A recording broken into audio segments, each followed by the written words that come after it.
presentation of Fox Sports. We are Black. We are Detroit. Tigers baseball on Fox Sports Detroit is presented by Bell Tire.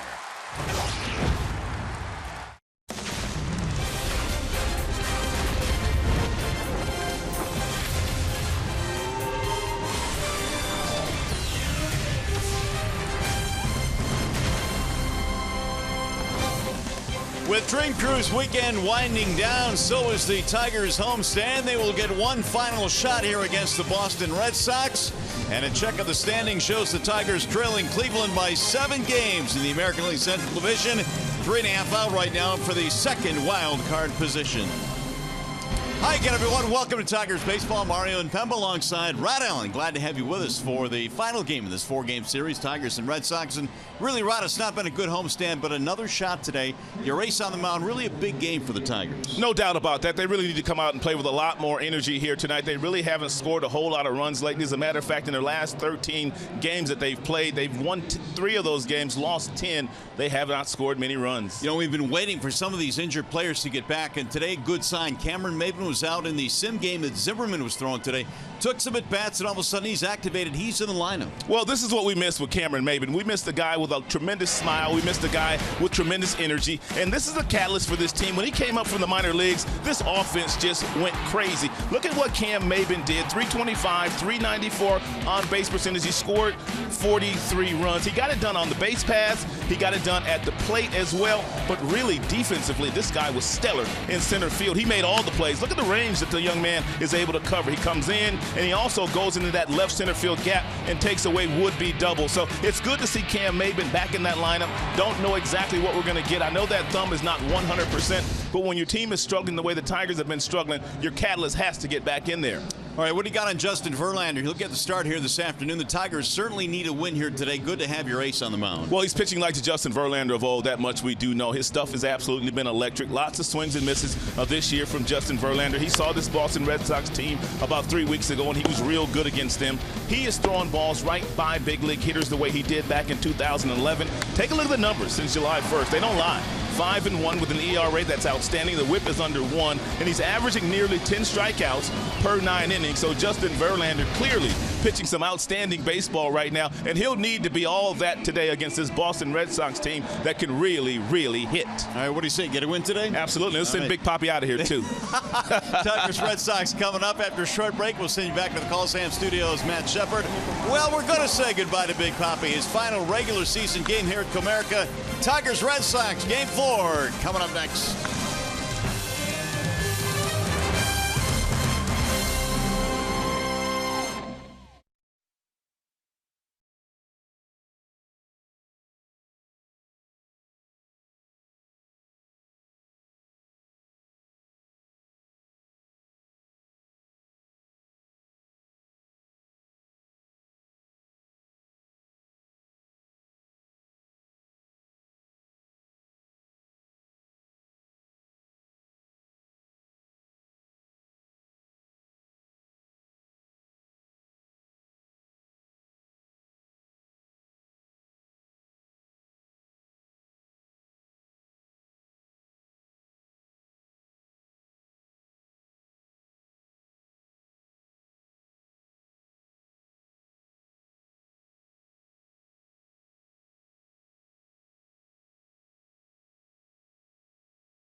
Tigers baseball on Fox Sports Detroit is brought to you by Comerica Bank. Raise your expectations of what a bank can be when it's time. Come to Comerica and find your summer of fun with great deals at the Rams Summer Clearance Event.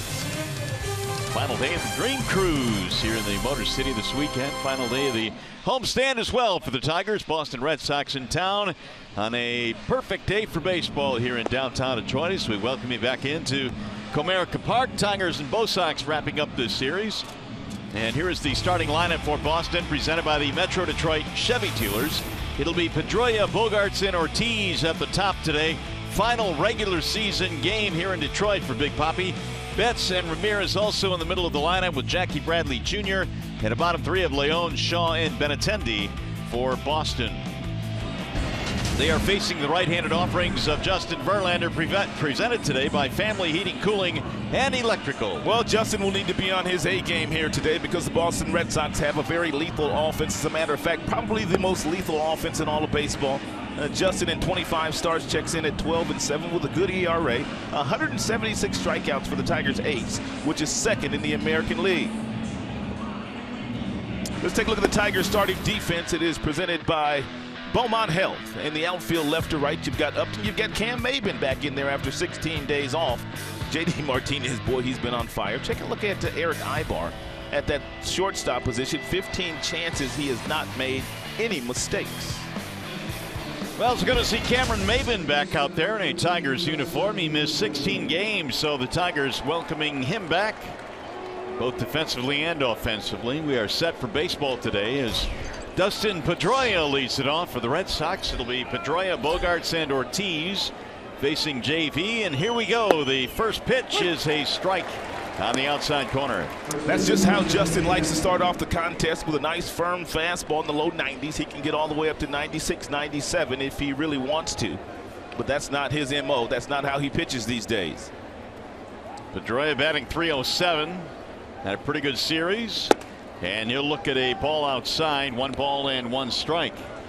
Bernstein advantage brings you the pitcher-batter matchup. Dustin Pedroia career against JV, not all that good. Well, Mr. Bernstein said it. You know it has to be true. 1 ball and 1 strike. And Pedroia chops one right back to the mound. And JV will handle it flawlessly. 1 gone. He'll keep the leadoff man off the bases. That'll bring up Xander Bogaerts. Tigers, for the most part last night, were able to keep this Boston offense in control, especially the bullpen after the second rain delay, but the Tigers could not overcome a 3-1 deficit. Bogaerts batting .313. He's had a nice series as well, 5 for 14.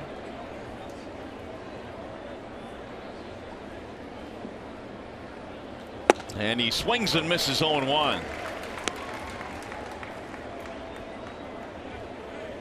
Justin Verlander, since the All-Star break, has been outstanding, an ERA sub-2. They'll need him to pitch a big one here today. There's a pop-up foul down the first base line, back out of play. 0-2 now on Bogaerts.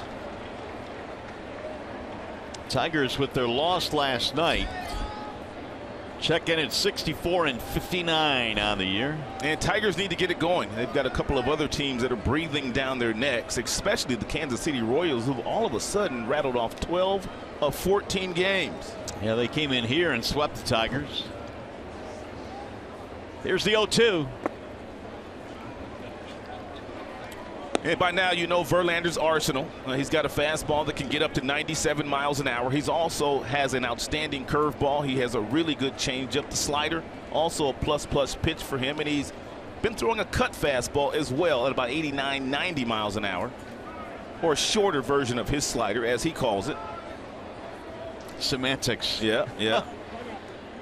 Now Bogaerts will step off. You look at a lot of the pitch tracking services, they are calling that a cut fastball or a slider, and JV says nope, I don't throw a cutter. Here's the 1-2. And it's fouled straight back. That's the one thing that gets Justin Verlander's pitch count up, and that's a lot of times when he does get 2 strikes on the opposing batters, they tend to foul off a lot of those fastballs upstairs. We'll watch that here this afternoon. Bogaerts with the open stance.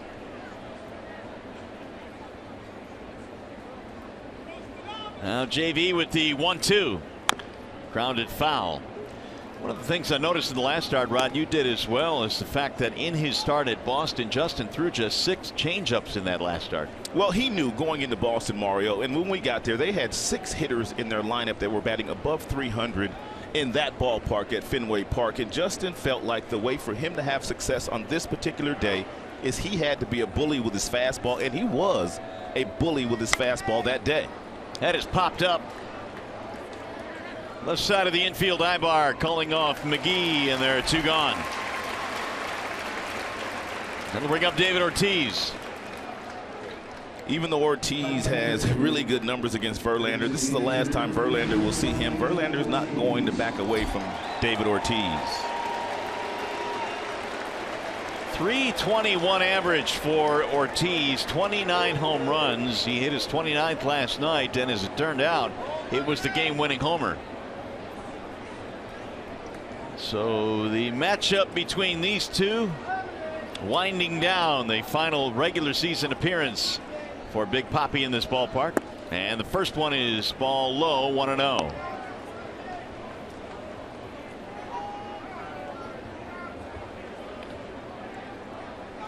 Here's how they play him defensively, shifting to the right side. McGee is on the grass. Here's the 1-0 pitch. Papi showing bunt, looks at a strike. Ortiz leads the majors in slugging percentage and OPS as well. These guys have had some classic confrontations over the last decade since Verlander came to the big leagues in 2006. Drill to right field. That ball is going to get down and go up against the wall. Martinez gets over there. Papi trying for 2. He's motoring to second, and he's in there sliding with a double. How in the world does a guy that is 40 years old continue to take 95-mile-per-hour fastballs from some of the best pitchers in our sport and simply lace them to the pull field? Well, I'll show you. He likes to take that front hip. Look at the front hip. He opens that hip up, and he gets that bat into the hitting zone, and his hit speed is still well over 100 miles an hour. Mario, do you think he goes home sometimes at night and really asks himself, am I really going home after this year? He might. I mean, you know, he's putting up some of the best numbers of his career. Now, there are 2 thoughts thinking about what he wants to do. Do you want to go out on top, which he's certainly doing? But, man, he can still do it. That is popped in the air. Shallow center field. Maybin coming in.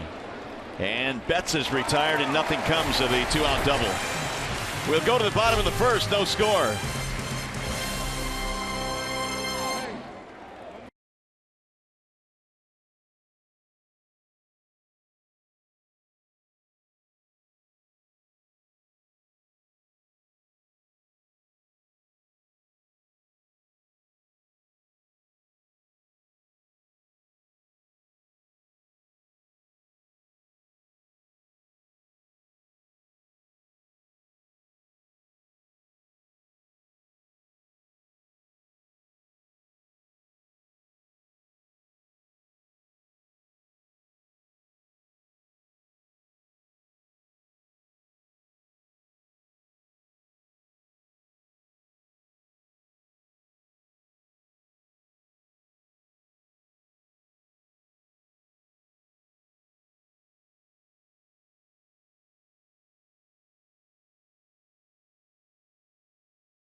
First today at Comerica Park, Cameron Maybin back in the lineup today, was activated before the game. The Tigers starting lineup looks like this, presented by the Southeast Michigan Ford dealers. It'll be Kinsler, Maybin, and Cabrera in your top 3 spots. J.D. Martinez in right field.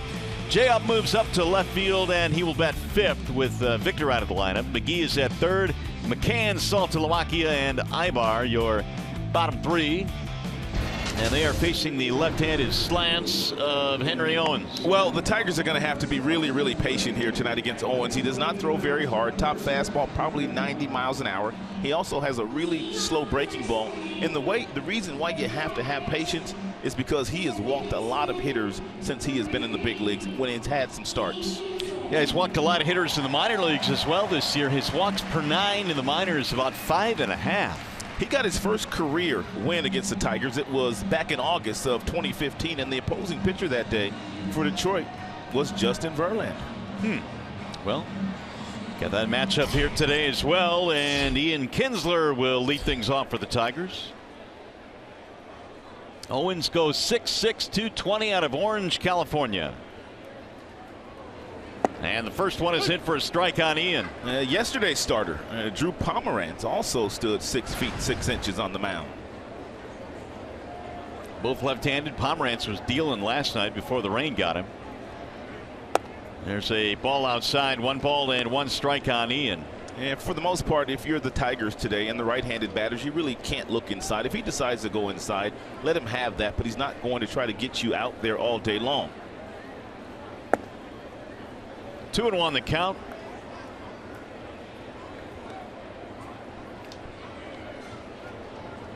Red Sox had to make a change in their rotation with Owens coming up from AAA. In fact, he flew early this morning to get to Detroit from Scranton, Pennsylvania. There's a ball outside, and the count goes to 3-1. Eduardo Rodriguez was supposed to make the start today for the Red Sox, but he's had a hamstring problem. He could not go. Here's the 3-1 pitch, and he walked him. So right on cue, the base on balls for the lefty Henry Owens.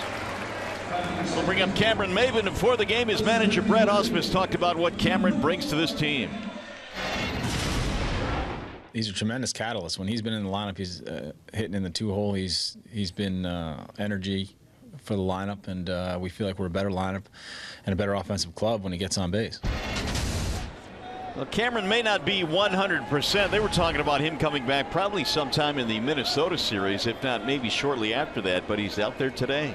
I was joking with Cameron in the clubhouse today, and when it was announced that he was going to be in the starting lineup, and I told him, you might not have to swing the bat all that much today because the guy on the mound, he might just walk you a couple times. Well, he's already issued a walk, and that's to Kinsler at first. Maybin batting .325, enjoying one of his best years in the big leagues before that thumb injury slowed him down. Owens again will throw back. If you're Cameron Maybin and your thumb not quite 100%, and I don't think it's 100%, you've got a lot of room right here. Shaw, the third baseman, is giving him a lot of room down there, and Maybin could possibly lay down a bunt on one of those slow breaking balls or changeups and get himself a base hit.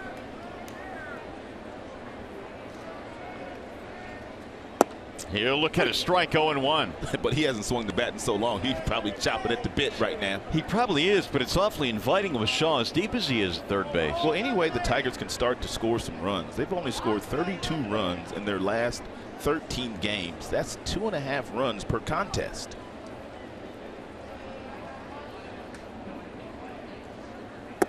And it's in there. Strike called, 0-2.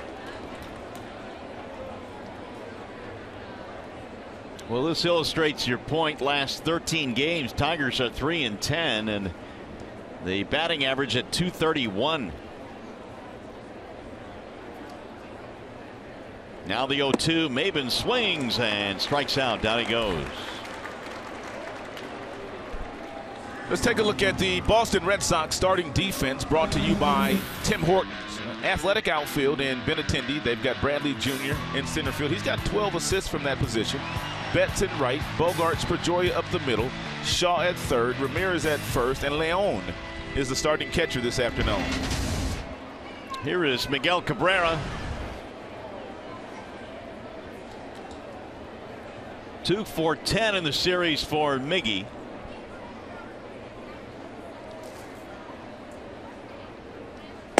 And he'll look at a strike.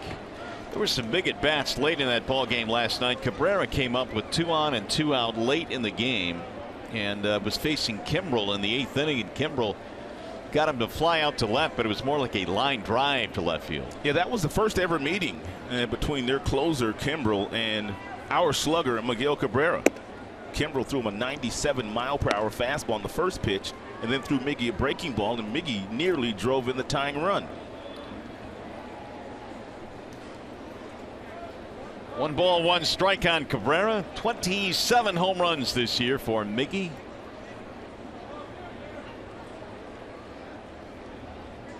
Here's the 1-1. In there, a strike called, 1-2.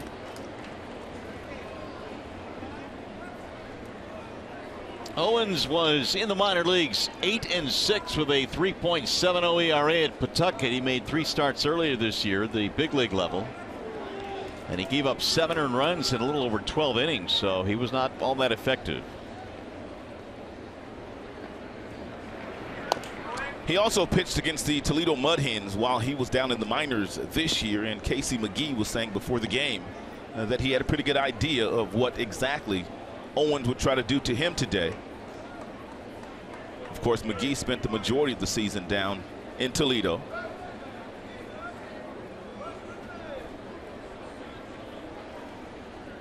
Snap throw, and back in there is Kinsler. Ramirez had to pick that one out of the dirt.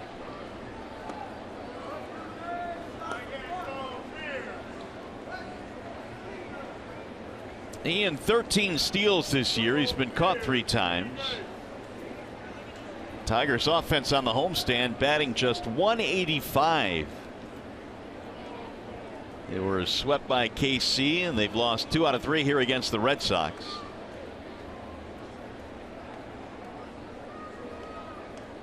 The 1-2 runner goes, swing and a miss, throw down to second, the tag in time, and that's a strike him out, throw him out. Sandy Leon fires a bullet down to second base, and Kinsler is caught stealing.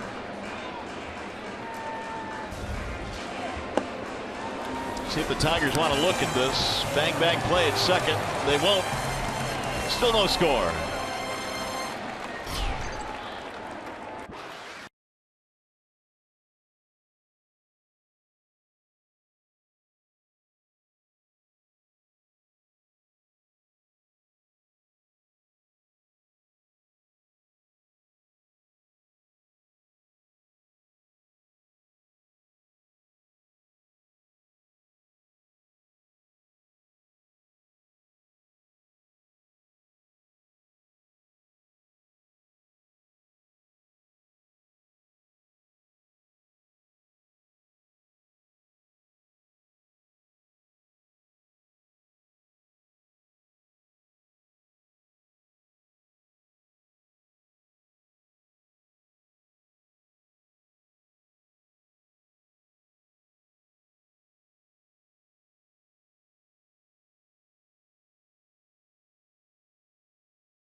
Verlander had a start against the Boston Red Sox back on July 25th, and this is how he got it done that night in Boston. Lots of fastballs, heavy dose of fastballs, 95, 97 from the word go. He got them looking for fastballs early, and then he pulled out the breaking ball, and we saw some very uncomfortable swings from guys that had a lot of success hitting in that ballpark. I told you earlier that he faced a lineup that had 6 guys batting above 300 at home, and Verlander was outstanding that night.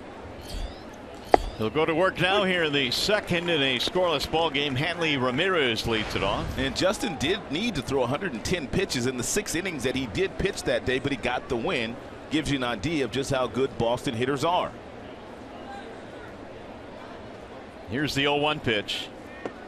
I thought there was a chance, a slight chance, that he might come out for the 7th inning in that game, but Brad decided otherwise with the pitch count elevated. It was a stressful start.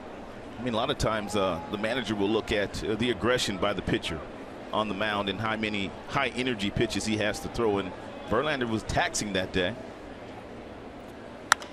There's a high fly ball. It's into shallow center field. Kinsler backing up. He'll make the play. 1 away. Hey, stay tuned to Tigers Live following the game. We'll select the Fox Sports Detroit Tigers player of the game, presented by McDonald's. Stop by for your breakfast favorites now being served all day. What do you got, Rod? Give me Verlander. You asked me first. You're going to do it. I know. I'll go with James McCann today. McCann can. He'll have a big day. Here's Jackie Bradley Jr. Here's a ball inside 1-0. I'm going to challenge the truck to give us their pick as well too. So once we hear who the truck wants, we'll pass that along. They're thinking about it right now. Oh, it didn't take long. They want Cameron Maybin. Right, they sure did. 1-0 pitch outside. 2 balls, no strikes on Jackie Bradley. And first pitch to Jackie Bradley Jr. was a firm fastball off the plate, and then Verlander tried to fade that changeup away, but he left it up in the strike zone. Bradley 1 for 9 in the series. He's only hit a homer. And that's drilled to right field. It is hooking, and that is a foul ball. And Bradley was an outstanding collegiate player at South Carolina. As a matter of fact, they won the College World Series when he was there. #1 draft choice. Did not spend a lot of time in the minor leagues. Had a great spring training in 2013. And because of that great spring, he made the big league team that year. But it really took him a couple of years before he really learned how to hit in the big leagues. Here's the 2-1. Think he got to the big leagues a little too soon? Absolutely. Now, they were still trying to replace Jacoby Ellsbury, who had left and gone to the New York Yankees. They were trying to find themselves a center fielder. They had a good center fielder, and Bradley's an outstanding defender, but he only had 500 at-bats, a little less than 500 at-bats in the minors before he made his major league debut, and you need more than that. At least most guys do. 2-2 on Bradley. Bradley at South Carolina played with a couple of big leaguers right now, and Whit Merrifield. Well, he was up with the Royals earlier this year, and Sam Dyson, the closer of the Rangers. Those guys were all on that same team that won the national championship. 3-2 on Jackie Bradley Jr. High fly ball. Left center field, Maybin cruising over. And Bradley is out 2 away. By the way, just a reminder, as you enjoy a cold one, to look forward to Miller Time later in today's game, brought to you by Miller Lite. So Verlander so far has allowed just a double, no damage. And Sandy León will step in. Really no let up in this Boston Red Sox lineup. Even León having an outstanding season, 383 with 7 homers in the OPS, sitting over 1,000. Well, he got to the big leagues with the Red Sox about midway through the season, and he has not stopped hitting. He has been a savior of sorts for them with the issues they've had at the catching position. He's turned into one of the league's better hitters. Playing a slight pull against León.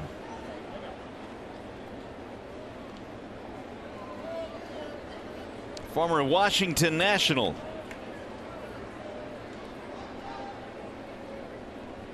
Here's the 1-0.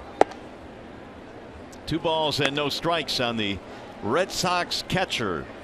And when Justin Verlander falls behind 2 balls and no strikes, he doesn't just give in with a fastball. At times he does, but he also has the curve and the change and the slider that he can go to get a swing and miss when the hitter's dialed in for a fastball. That's it for a strike. Top of the strike zone, 2-1.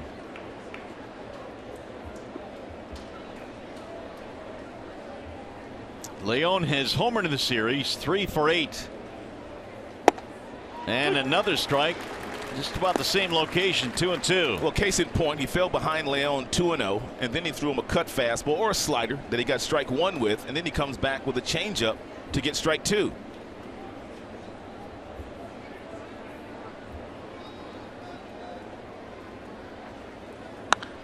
Driven deep to right, but foul. He got under that one and ahead of that one. Man, you got to be careful when you go inside against these Boston Red Sox hitters, because it appears to me that every last one of them, regardless of what the count is, they've got some really quick hands on balls that are on the inner third of home plate.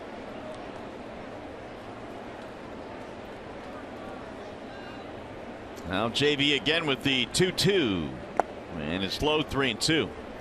We're talking about how these Red Sox grind out at bats, and they did so against JV back in Boston. They had 27 fouls that day. Ooh, 27. They're on pace for that here today as well. And that's why Verlander was able only to go 6 innings in that game at Fenway. 3-2 on Leon. Popped him up, but again headed back out of play. Should Leon reach, Travis Shaw waiting on deck. Verlander's record career against the Red Sox not all that good. It's 4-5, but the better story is the ERA, 3.05. So against all these big hitting teams the Red Sox have had over the years, a good earned run average.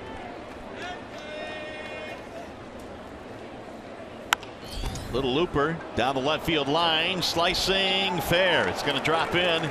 Leon taking the turn, going to try for 2. Here's the throw.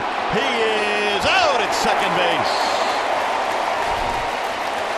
Leon is cut down, trying to stretch a bloop single into a double.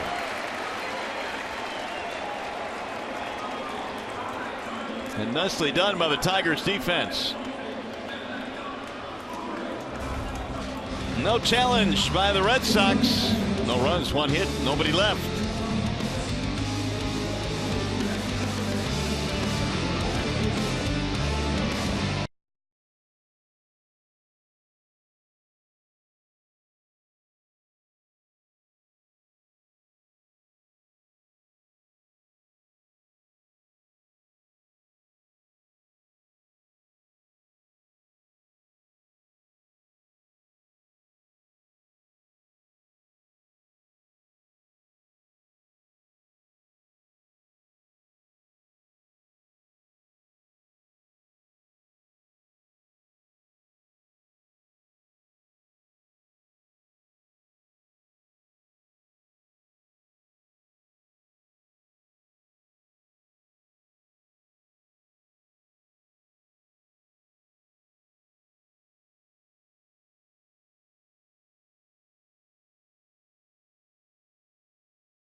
play. You have McGee, the third baseman, playing in the shortstop position. This is where he is right here, and the ball goes down in the left field corner. He's going to take off after the ball goes after the bat of Leon. Leon really wasn't running hard in the batter's box.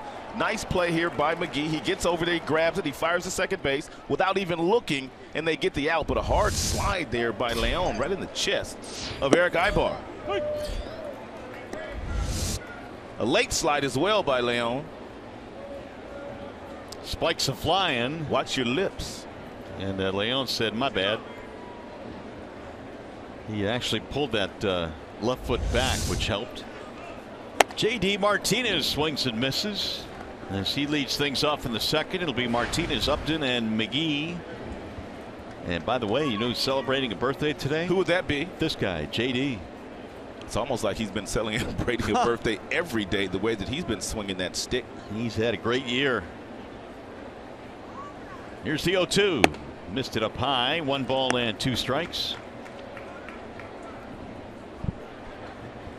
Look at these numbers. Since his return from the disabled list, 438. It's unfortunate, really, the Tigers have not really had that many base runners, because he would have driven in a whole lot more runs than 9. But they've been struggling as an offense on the entire homestand. Meanwhile, Owens now has struck out 3 in a row, 1 gone in the second. We'll bring up Justin Upton.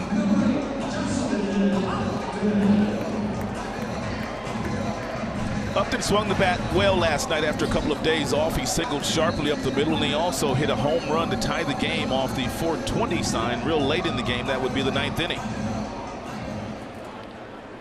It's a double, excuse me. We thought it was a home run. Yeah, we did. And it missed it by about, I don't know, 6 inches off the top of the wall. And J-Up looks at a ball high and away, 1-0.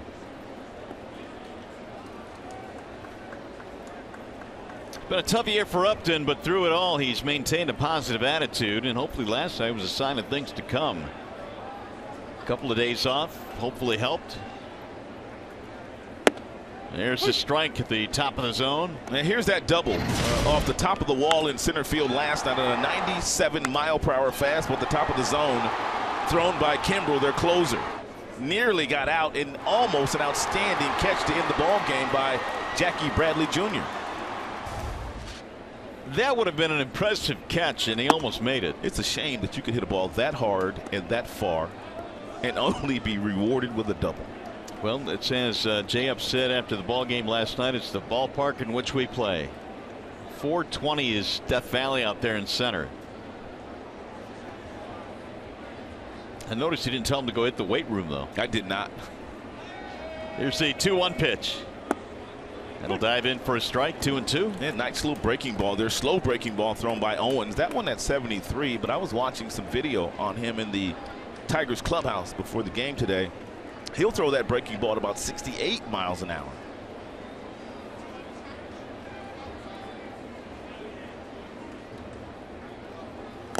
Upton fouled it off and just got a piece of it.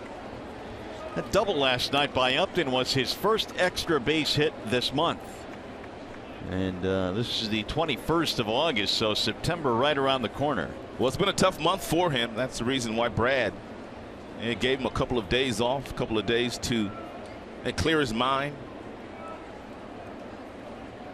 You know, it's funny because we've seen Upton getting beaten on fastballs most of the year, but Kimbrel threw him one in the upper 90s and he just clocked it to dead center. There's a foul tip. Upton stays alive. 2-2 the count. Here is the month of August for J-Up, 155, and a 2-base hit last night that very nearly tied the game.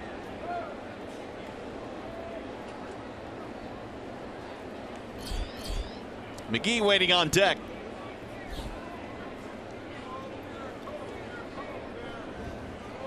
Owens started the game by walking Kinsler, but has since responded with 3 straight strikeouts. Make it 4. Down goes Upton. 2 gone. Well, Menards brings you the big money encounter. And We want to talk about the easiest remaining schedules. This is why the Tigers still believe, as we approach September, they've got a great shot. Their remaining schedule is the easiest in the American League. So hopefully that'll come into play. The Tigers going to Minnesota, then they come back home, and they've got a couple of teams that, well, the Angels are struggling. They'll play here at Comerica Park next weekend. And the last homestand the Tigers had, it was a 9-game homestand. They went 7-2 before they headed out to Seattle. And everybody felt like them coming off that road trip and winning 2 in Texas and before starting this homestand that they would play better baseball, but it really hasn't been that way for them. Tigers hitters right now, swings are just way too big. We told you the top fastball that Owens features is about 90 miles an hour. He will cut it inside occasionally, but for the most part, he's going to try to get you out with the soft stuff. It's going to be that changeup. It's going to be that breaking ball.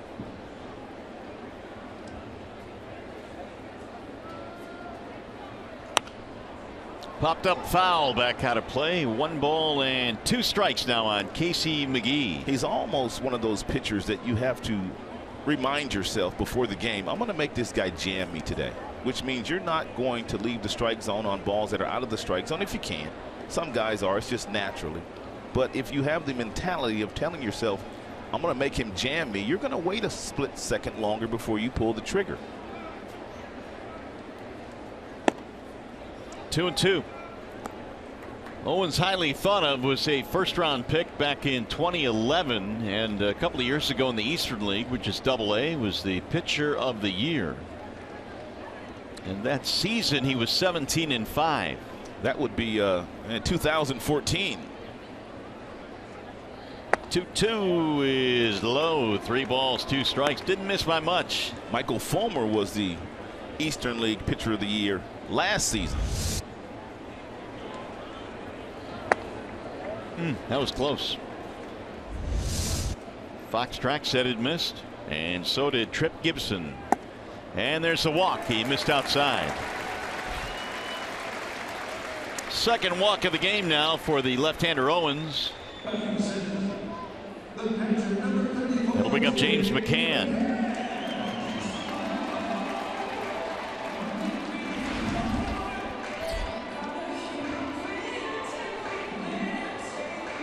One for 3 for McCann in the series.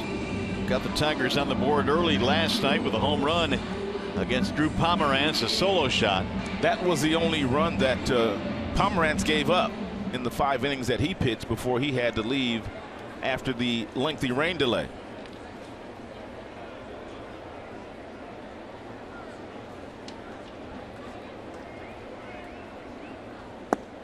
In there, a strike called. Here's that homer and that McCann connected on last night. Batting average not very high this year for James McCann, but some power numbers are decent. Yeah, he's got some pretty good production. 10 homers and 39 driven in. Keep in mind he missed a lot of time early with that bad ankle. And then when he came back, he wasn't quite 100%. It really took him a while before he caught his stride. You can see his numbers much better against left-handers than right-handers.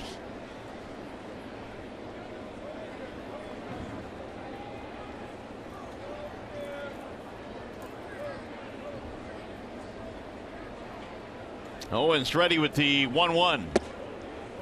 He took it high, 2-1. Well, one thing McCann has been consistent with this year is his defense. He has thrown out about 54% of would-be base stealers, which is still the best percentage in the American League. He most definitely is one of the best throwing catchers in the major leagues. Here's the 2-1. 2-2 on McCann.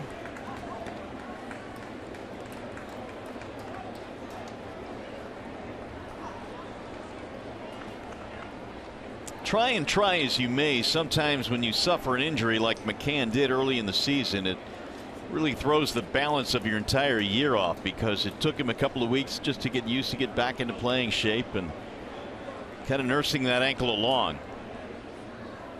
There's a swing and a miss, and Owens dusts him for his 5th strikeout of the ball game. No runs, a walk, 1 man left, 2 in the books this afternoon.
Sports Detroit is brought to you by the Sam Bernstein Law Firm, official legal services sponsor of Fox Sports Detroit.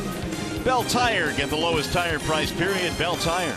And my Chevrolet, more than you expect for less than you imagine. Nice day for a ball game here at Comerica Park. The Tigers and the Red Sox are scoreless as we go to the top of the third today. And Carousel getting some work down there as well. It typically does, doesn't it? On Sunday especially. That's Kids Day. That's right.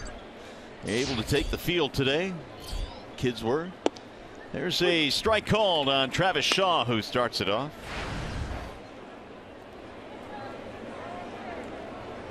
Shaw, Benintendi, and Dustin Pedroia.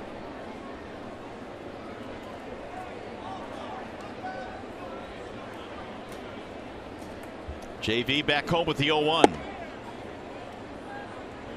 Shaw starting at third base today. They've had Hill out there. They've had Brock Holt. So a few guys have shared that position in this series.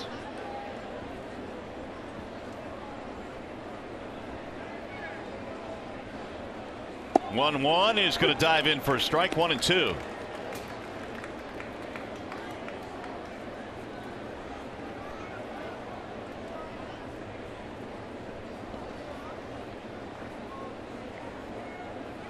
Outfield straight up infield playing to pull.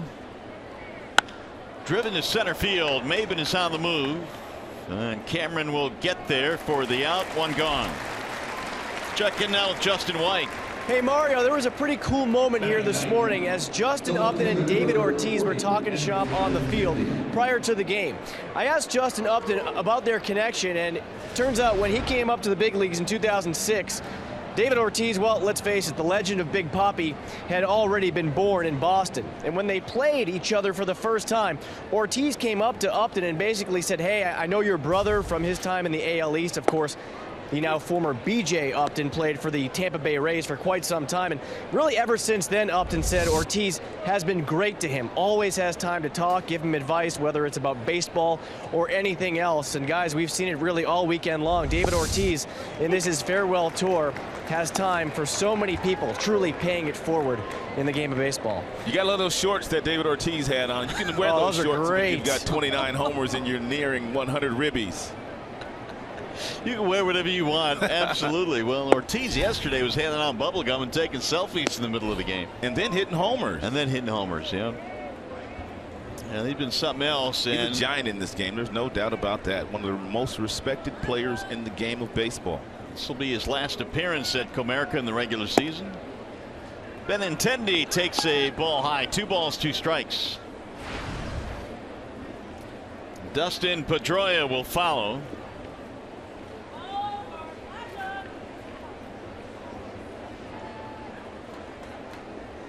Benintendi 309 at the big league level.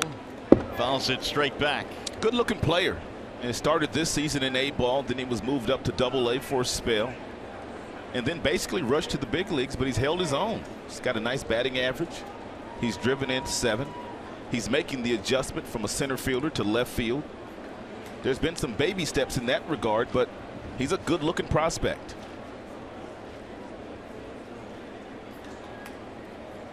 Outfield has him a little bit the other way. There is room in right center, and he'll pop it up foul. Heading back to the seats, McCann gives it a look out of play.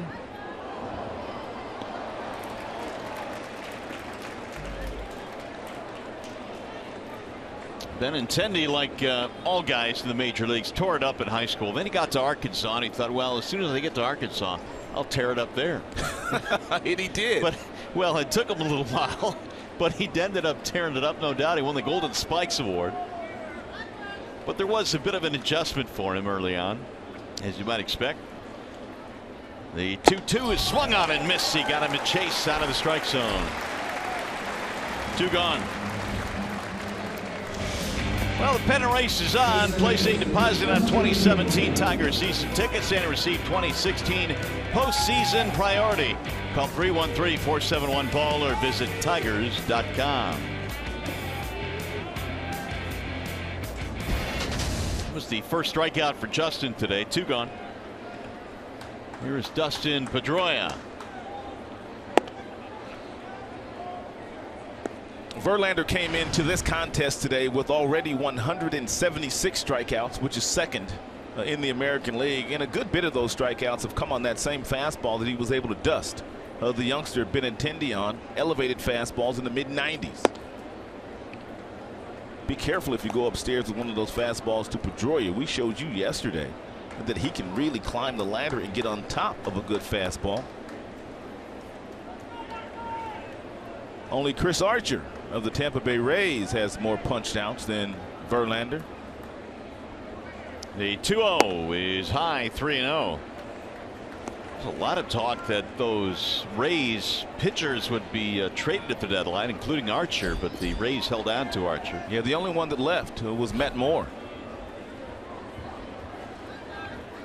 Pedroia tapped one right back to the mound his first time up. He's taken all the way. It's strike, 3-1. Xander Bogaerts waiting on deck.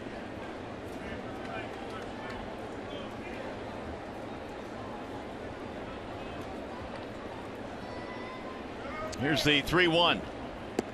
Up and in, ball 4, and Pedroia had to back out of the way.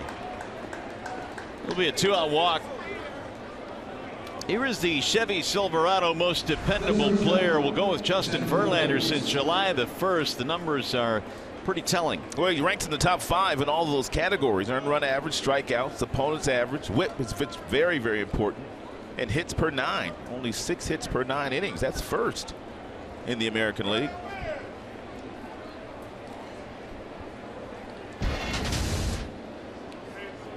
Here is Xander Bogaerts, who popped up in his first at bat.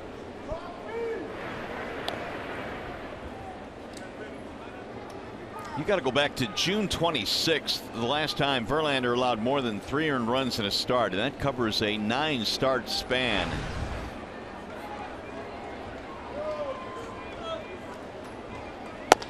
Bogaerts looks at a ball outside. Verlander is in the conversation as far as the Cy Young is concerned. Probably not going to win it this year. There's some other guys that are having really good years. Jay Happ of the Toronto Blue Jays. Porcello also having a really good year. It looked like Chris Sale, Mario, was going to run away with that thing earlier, but he won his first game yesterday since he cut up them uniforms on July 4th. There's some karma going on there. The baseball gods, man. The baseball gods. 1-0 is hammered to the air to right center field. Maybin is on the run, still going back to the gap to cut it off. Bogaerts gave it a ride, but not deep enough. No runs, a walk, 1 left.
For T-Mobile's greater coverage of baseball, what's going down on the farm? Joe Jimenez, well, he's one of the top Tigers pitching prospects. We've heard a lot about that kid Christian Stewart as well, promoted to Double-A Erie on August 8th, has 25 home runs between the two stops, Lakeland and Erie.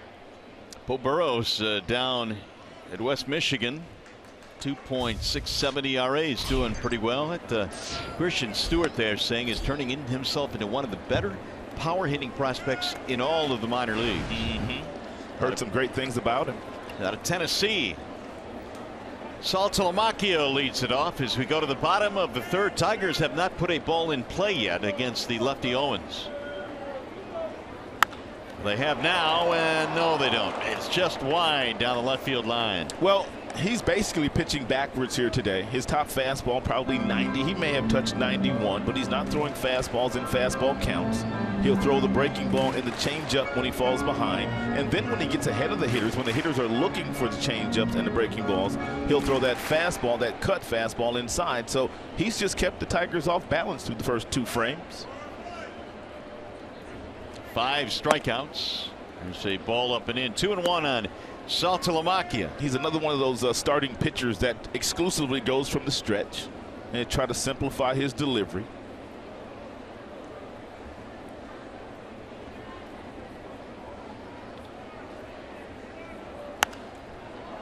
Down the right field line, slicing. Ramirez, long run.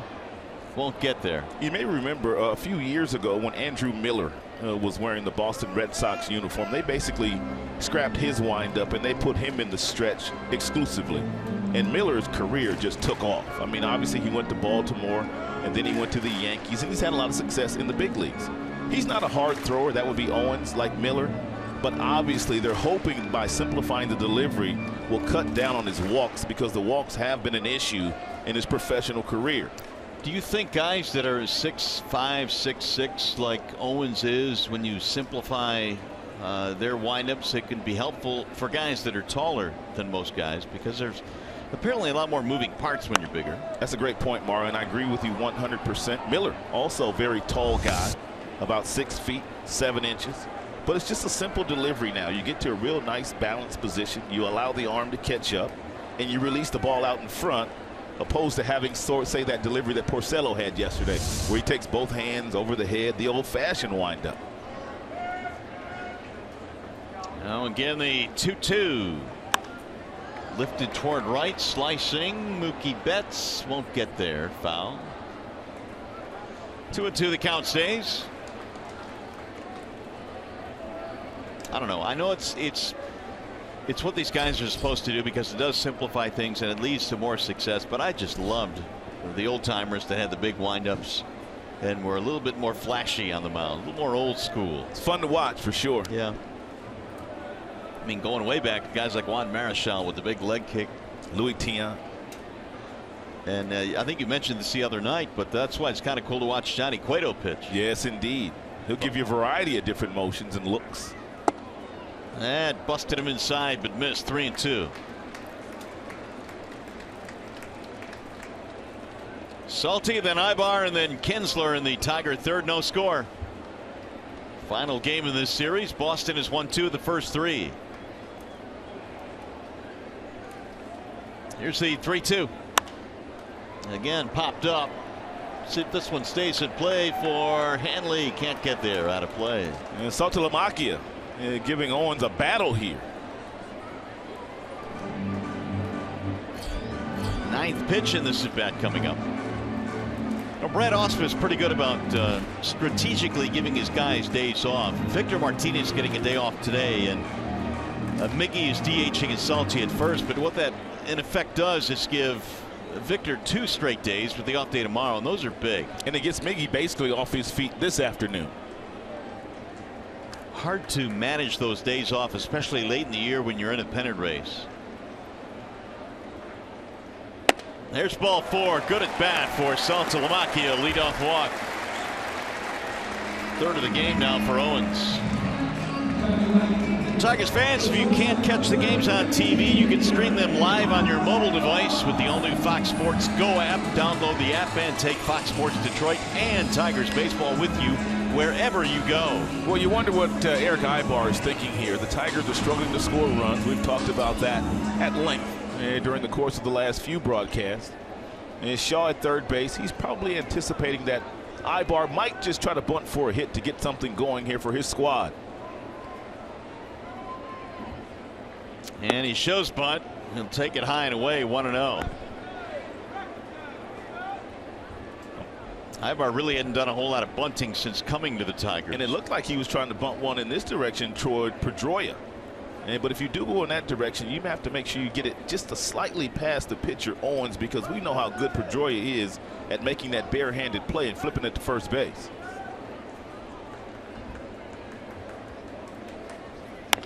Bouncing ball, a fair ball over the head of the third baseman Shaw. Down the line it goes. Saltalamacchia is on his way to third. He's in there standing up. That'll be a double for Eric Ibar. That is one of the advantages that you have if you're a guy like Eric Ibar, and everybody's always on alert at the fact that you can bunt for a base hit. The third baseman has to play in. You can see where he's playing here, and he chops one right over the head of the third baseman because Shaw has already charged it for a bunt. Otherwise, a routine ground ball if the third baseman Shaw is back. And Tigers in business here. Now time to cash in. Here's the top of the lineup, Ian Kinsler.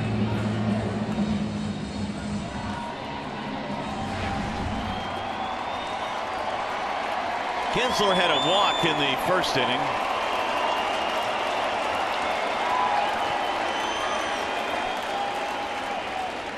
Swing and a miss, 0-1. If you're Ian Kinsler in this particular situation, what you're really trying to do is hit something toward the second baseman on the ground. If you do so, you will get one run in, and that would allow Ibar to get over to third base. You go here, that allows him to get there, that allows him to score on a ground ball. So really you get the price of 2 for 1. Now the 0-1 pitch. High fly ball, center field, not deep. Charging in is Jackie Bradley. This will not score the run. Saltalamacchia will hold up. And when we were talking about the Boston Red Sox defensively today, we pointed out the fact that Jackie Bradley Jr. in center field has 12 assists from the center field position, more than any other center fielder. And so Saltalamacchia not going to challenge the very strong throwing arm of Jackie Bradley Jr. Bradley aired that one out. 12 assists. He might be in the running for a Gold Glove this year with only 3 errors and also having a really good offensive season. Could be. Kiermaier, the guy that won that Gold Glove last year, has spent some time on the disabled list, so someone else will win that award this season. It could be Jackie Bradley Jr. Cameron Maybin struck out in his first at bat. Infield back with 1 out, and Maybin swings and misses.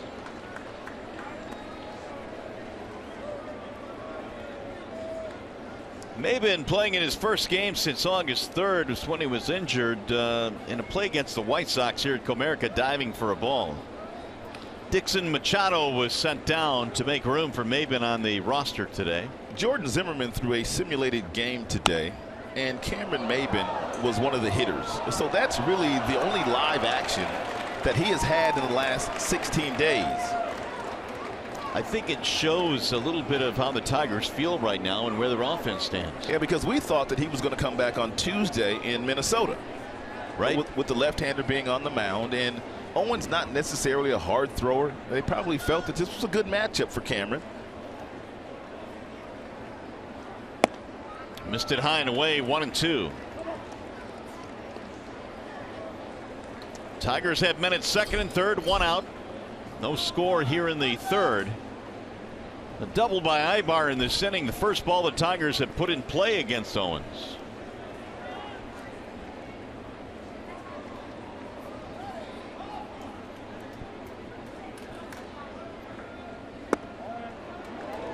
Two and two.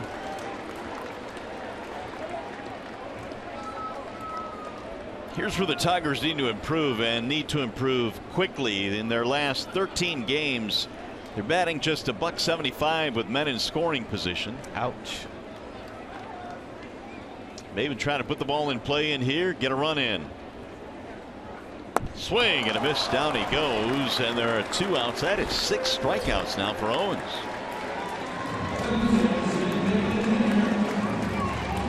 Let's take a look at the pitch by pitch at Maybin. We told you that the only live action that he has seen in the last couple of weeks was just today against Jordan Zimmerman. You can see he's not sharp right now. He even winced a little bit after that particular swing.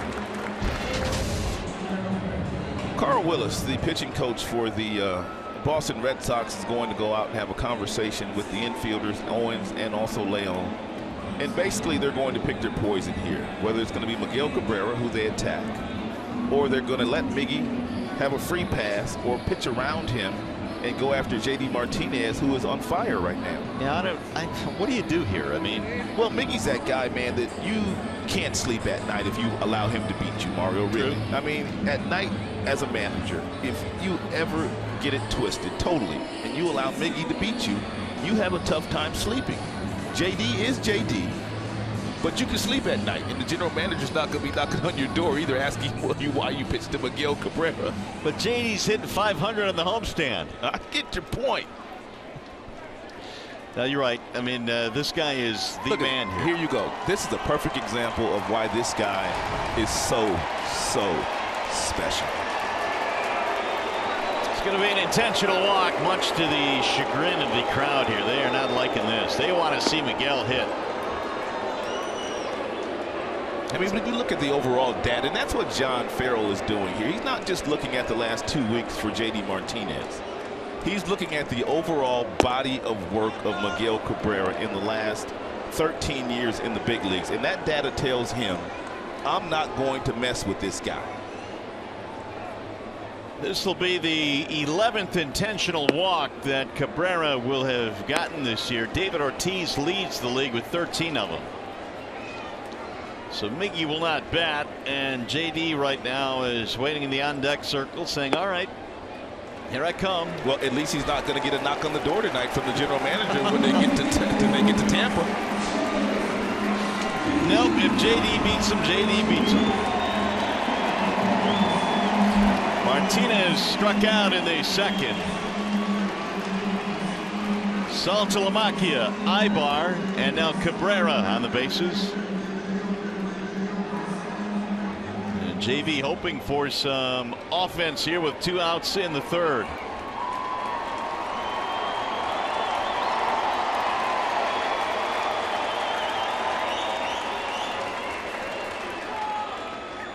Swing and a miss, 0-1.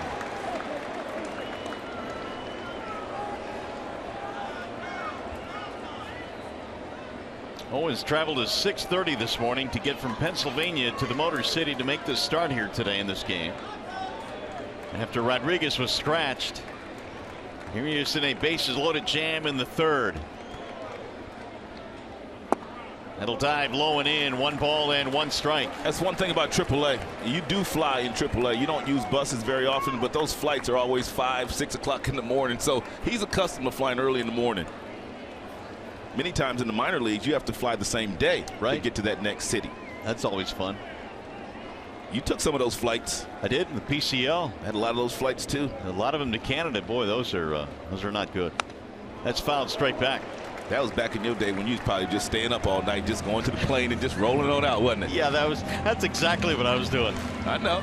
Early 20s. Yeah, I know. It didn't matter, man. Didn't need no sleep back then. 5 a.m. Who cares? We used to play those games in the airport, you know, early in the morning where we'd have some fish line and put a dollar bill fish line and throw it out there where people were walking by and then just pull it back. We had so much fun doing some crazy stuff. Oh, man, they were good times. Here's the 1-2, and it's line fair inside the bag at first base. 2 runs will score. Cabrera's on his way to third. Miggy stops there. Double and 2 RBIs for JD.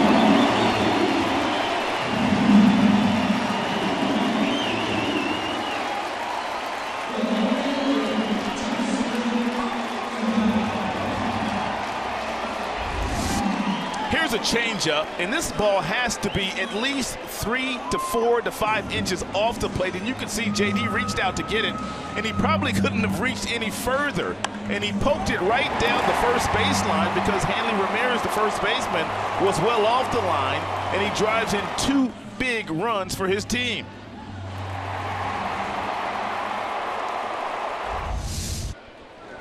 And JD now with his 25th double this season, and his hitting streak has extended to 12 consecutive games. Now we'll see if Upton can pile on here. There's ball 1. One of the things that aided JD Martinez into making contact with that changeup is the fact that that's the same exact pitch that he struck him out with in the first inning.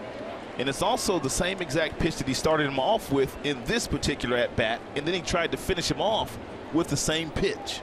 So JD's already seen that changeup 4 times today. His 6th hit in this series.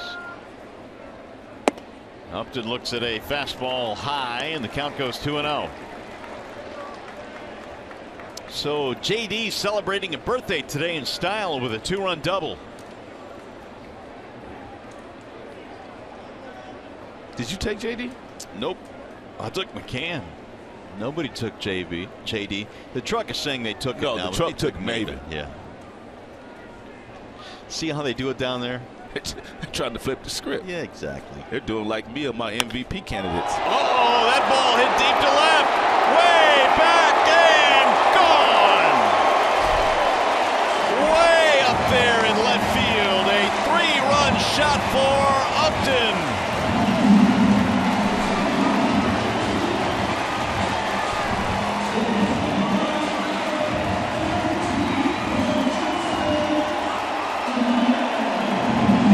Appears to be back.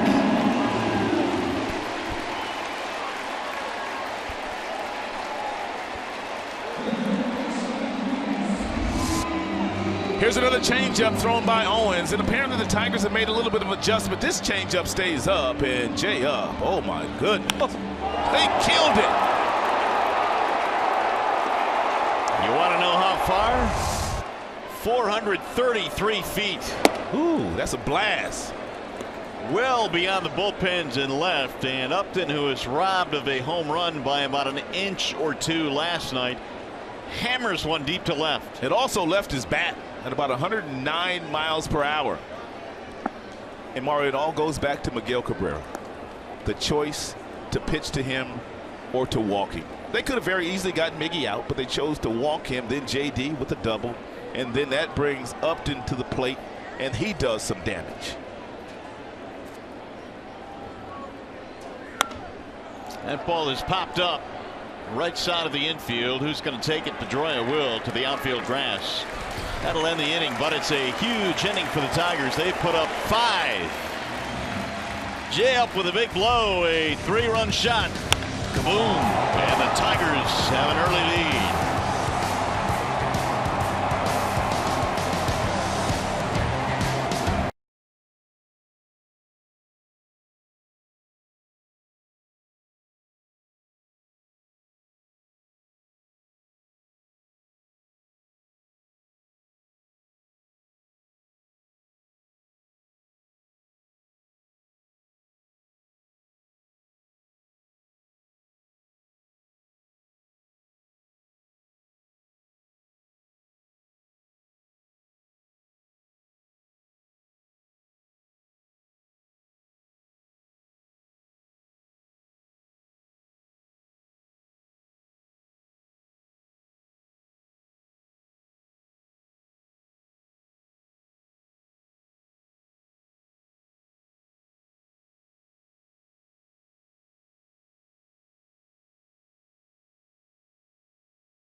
I'm having a blast. It's 5-0 in favor of the Tigers. A big hit for J.D. Martinez and maybe a bigger hit for Justin Upton. That's not good right there. David Ortiz just hit a ball off his right foot, and his feet are already sore. As a matter of fact, they say that he has to spend at least an hour working on his feet before the game to get himself prepared to play.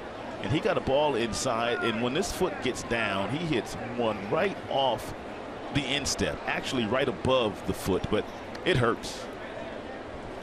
And that's one of the reasons why he's not going to play beyond this year, because it really takes him a long time to prepare just to go out and play the 9 innings or DH the 9 innings. Yeah, and he's not even on his feet the entire game right now, trying to get some pain to leave that ankle or that arch, wherever it hit in that area.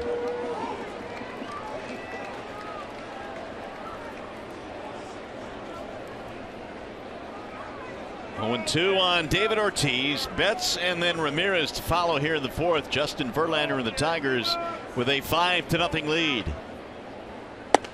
There's a ball high and away, 1-2. We check in now with Justin White. Yeah, guys, in addition to the nice plaque the Tigers presented to David Ortiz before the game last night, some of the Tigers players also got Ortiz a very special gift. Check this out.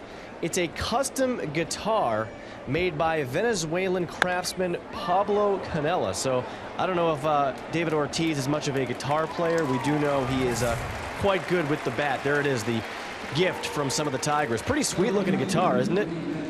I think David Ortiz is going to have a big haul by the time this season is over. Don't you guys think so?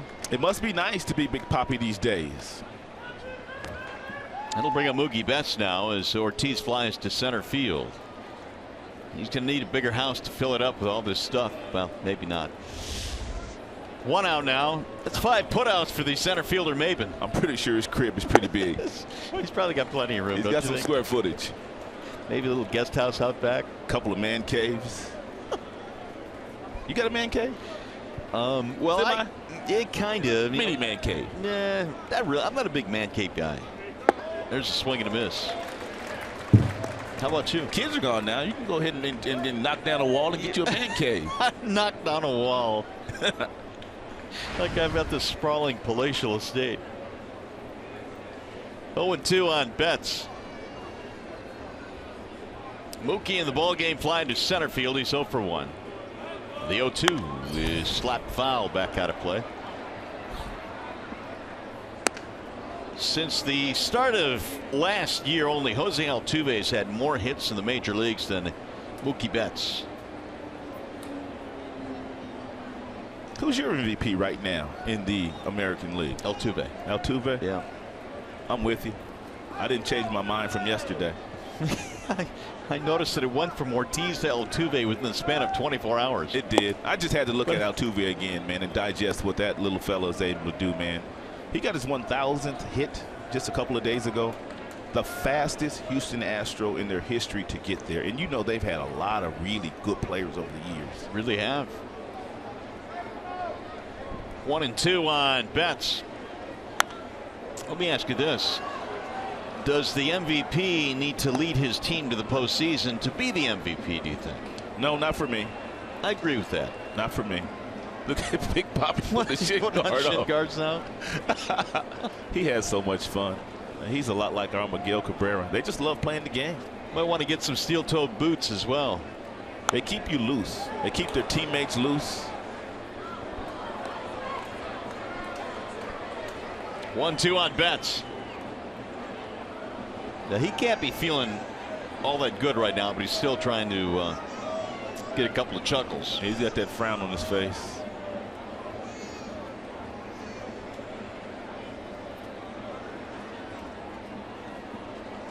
Now JV again with the 1-2.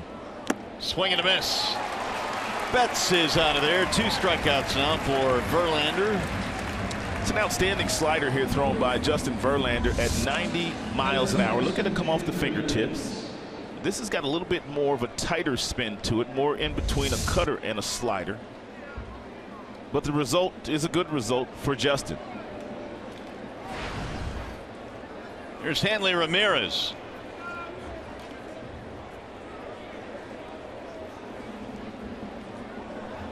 Two out, nobody on. We're in the 4th inning. Who was your favorite baseball player as a kid? If you had to pick one, who was your favorite? Willie Davis. Okay, did you have a poster of Willie Davis on the wall? I did not have a poster of Willie Davis on the wall, but he was my favorite player. Going to watch him at Dodger Stadium, I just loved when he hit triples, man, because that helmet would fly off, and I loved the way that he ran the bases. Hanley Ramirez's favorite player was Manny Ramirez, and complete with the picture on the wall in his bedroom as well. And not because they share a last name or that they're related, but he just loved the way Manny played the game. And there are some that say, you know, Manny was a little too carefree when he played, but boy, could he hit. They got the same kind of dreadlocks. They do, and Manny, or I should say Hanley's kind of patterned himself after him.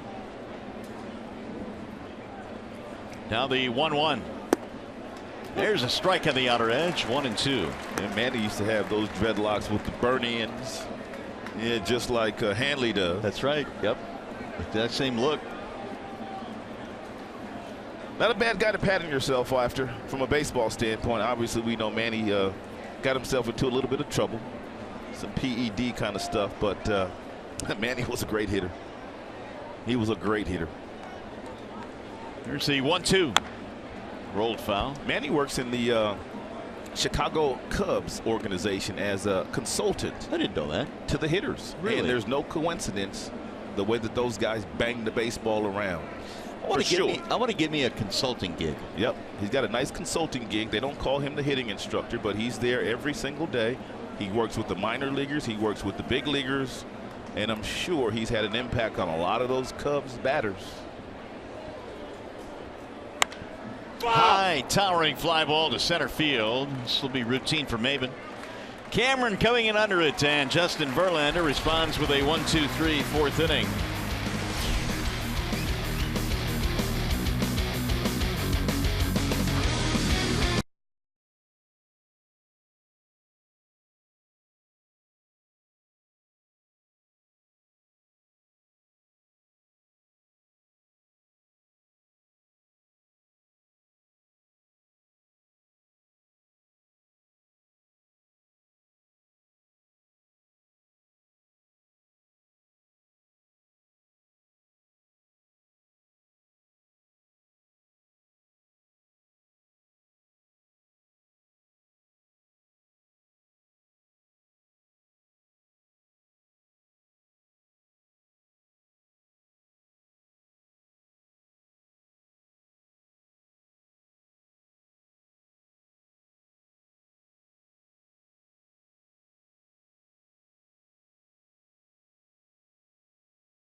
Around the big leagues, how about Chris Bryant, man? He remains red hot. 10 hits, 10 RBIs in his last 3 games. He's got movie star looks too, partner.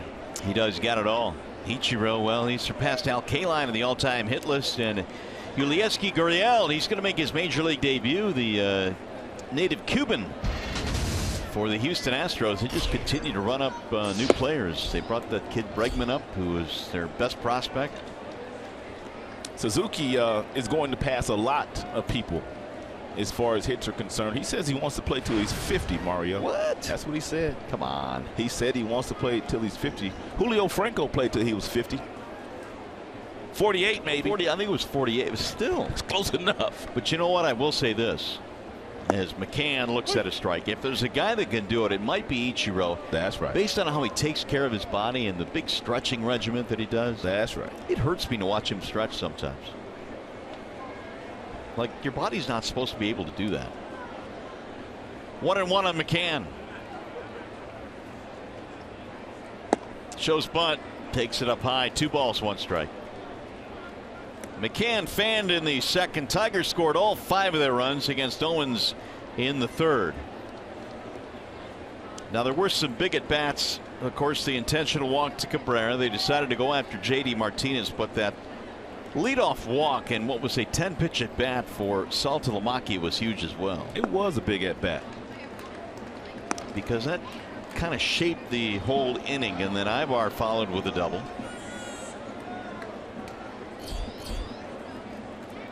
Salty waiting on deck.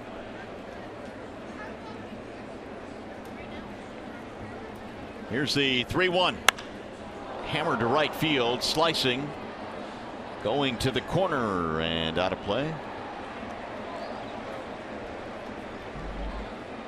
Full count now on James.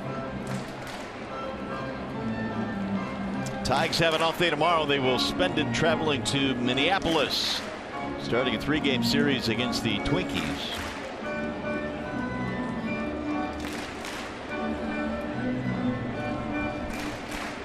I think a lot of people that are Twins fans hate the name Twinkies. They probably do. Yeah. It's kind of derogatory, I think. Yeah, it doesn't sound like a big league team. No. Here's a ball inside, a walk to McCann.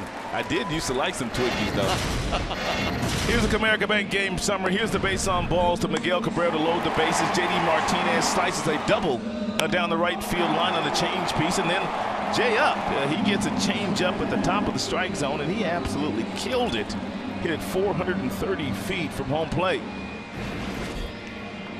Here's Saltalamacchia.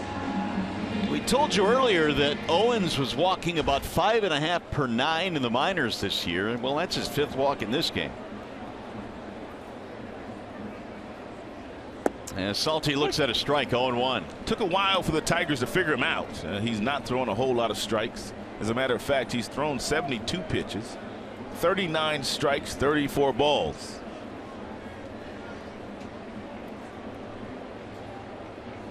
Jared had that walk to start things off in the third. And he popped that one up behind the plate, not a play. 0-2 on Saltalamacchia. Salty playing first base today. The Tigers have had him out the last couple of days, taking a lot of ground balls at first base. And today, as we mentioned, they've elected to DH Miguel Cabrera to get him off his feet, and Victor Martinez gets the day off.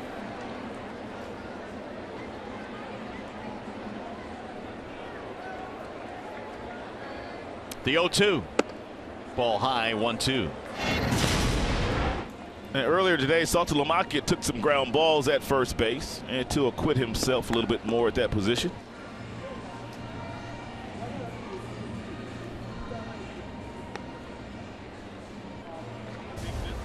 Now the 1-2. Outside, 2 balls and 2 strikes.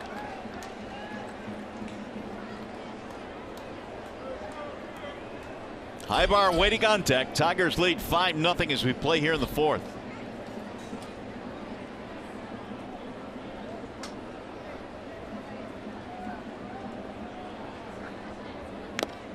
Fouled away.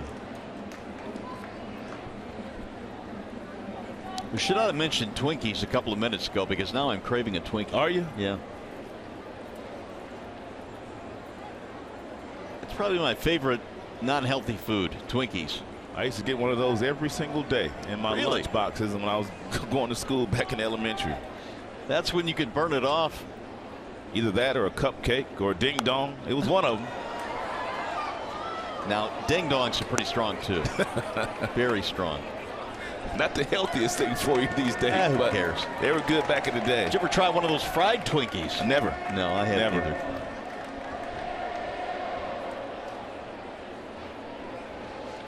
Two and 2 on Saltalamacchia.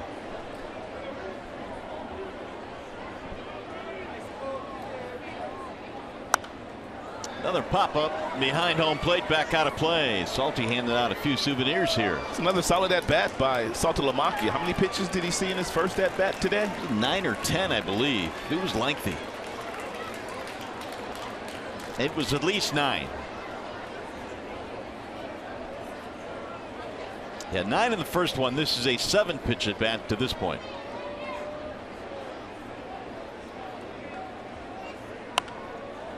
And another one back out of play.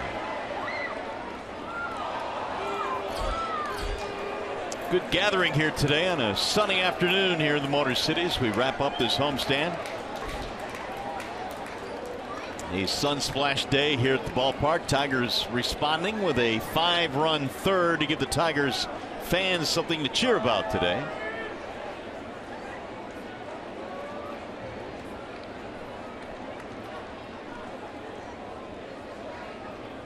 Now the 9th pitch in this at bat coming up, and it's a little squibber fouled at first base.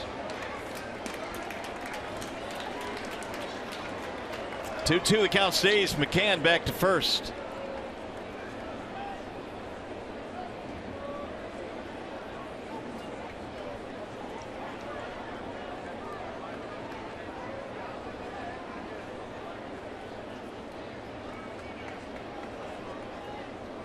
Owens now suddenly up to 81 pitches in his pitch count. And he missed high, 3-2. Owens went to Edison High School in Huntington Beach, California. That's the same high school that produced a former MVP in the National League, Jeff Kent, who won the MVP in 2000. A lot of good baseball in Southern California.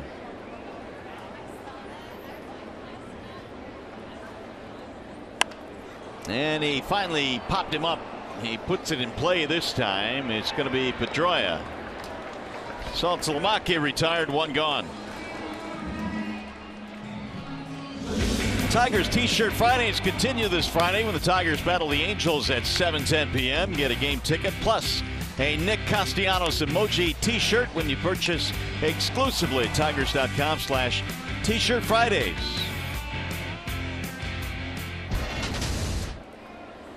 There's Nick on the comeback trail from that broken bone in his hand. He's probably a little bit farther behind a couple of the other guys. Iglesias going on a rehab tomorrow.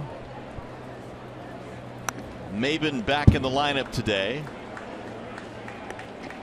And a couple of pitchers. They got Zimmerman through the simulated game today. So he's probably, if things go well, going to go on a rehab late this week. 0-1 on Eric Ibar. Bouncing ball to second base. Pedroia shovels to second one. And a double play on a nice pick by Hanley Ramirez. 4-6-3 will end the inning. We'll go to the 5th.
Back here at Comerica Park, and this was the scene this morning as Jordan Zimmermann threw a simulated game.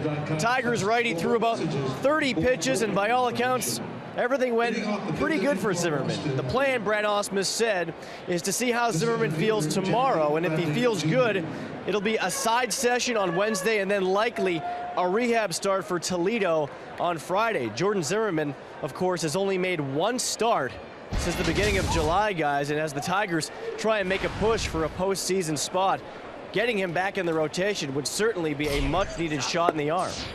A huge boost, Justin, to be sure, and hopefully things will go well for Mr. Zimmermann. He can get out on that rehab on Friday and then kind of take it from there. But based on how he pitched early in the season, especially in the month of April, man, he can be dominant when he's on. There's a foul back out of play by Jackie Bradley Jr. down to the count 0-2. Well, they desperately miss him. That much we do know. He was stellar in the month of April. He was 5-0. He was pitcher of the month that month. And they might not get that Jordan Zimmermann back, but if they get anything close, he'll help them down the stretch. Bradley, Leone, and Shaw here in the 5th inning. 5-0. Tigers have the lead. Count. He'll buckle out of the way and dance out of the box. 1-2 on Bradley.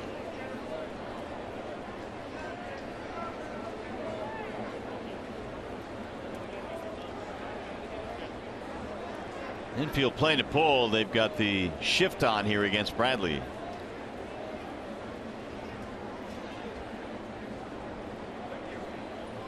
Now the 1-2. Ground ball foul down the first base line. Well, these two teams had to sleep fast after last night's game. 2.5 hours worth of rain delays, 2 separate rain delays. And by the time we got out of here last night, and the two clubs got either back to their hotels or their homes and then back here this morning.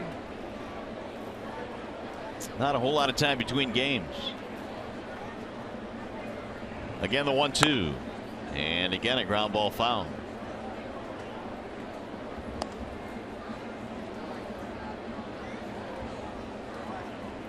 Well, all you got to do is get him 5 runs. And when you do get him 5 runs per game, he's unblemished as far as the record is concerned. 6-0 is Verlander. That bodes well for today. Bradley not going down without a battle.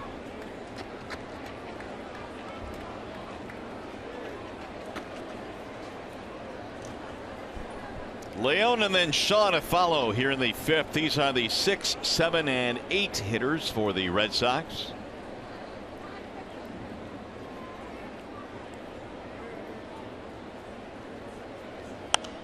Popped up foul back out of play.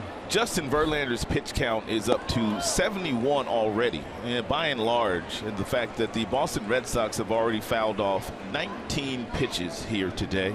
And what did you say they fouled off in his last start 3 weeks ago? 27? 27 of them. So it looks like he's going to go 6, possibly 7 here today before the pitch count gets him. Bradley skies this one in the air, middle of the infield. Ibar says get away, and he makes the catch. 1 gone.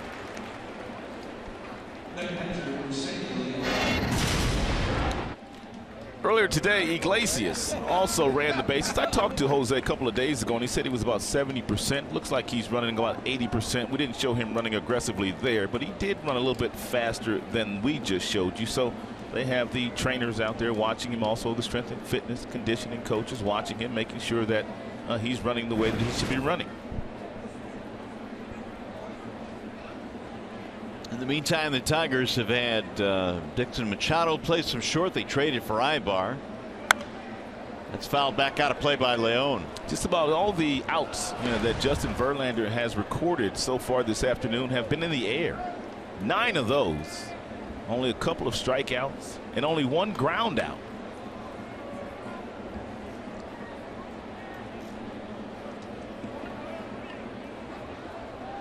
Justin struck out only 5 in his last start against the Red Sox.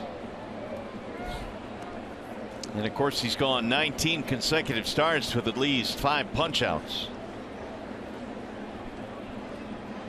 1 ball, 1 strike on Sandy Leon. Singled, but tried to stretch it to a double, was thrown out. Inside, 2-1.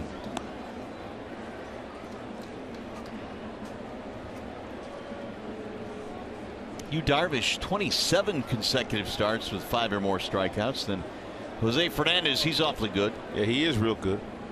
Then JV showing bunt, looks at a ball inside, and the count goes 3-1. So that youngster too on the list, Lance McCullers, but he just can't stay healthy. No, I think he's back on the disabled list again. Yeah, you talk about guys with a bright future, but sometimes they get short-circuited because of injuries. He's got a wipeout curveball, McCullers. His daddy also pitched in the big leagues. Fly ball in the air toward left, fairly deep, but Upton is under it. That's 10 of them now in the air. 2 gone. Hey, don't miss out on your chance to see the 2016 Michigan Sports Hall of Fame induction Friday, September 9th at the Max Fisher Music Center, and be there as sports legends Derek Jeter, Ben Wallace, Brendan Shanahan, and more are officially welcome to the 2016 class. For tickets or more information, please visit mshof.org or call 313-576-5111.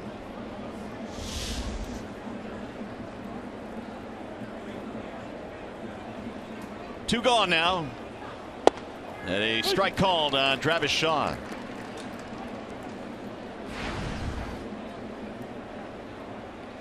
Shaw fly to center, and he's only at bat 0 for 1, so the fly balls continue to roll in for Verlander. Swing and a miss by Shaw, 0-2. Justin in search of his 13th win of the season. Came in with an ERA of 3.44.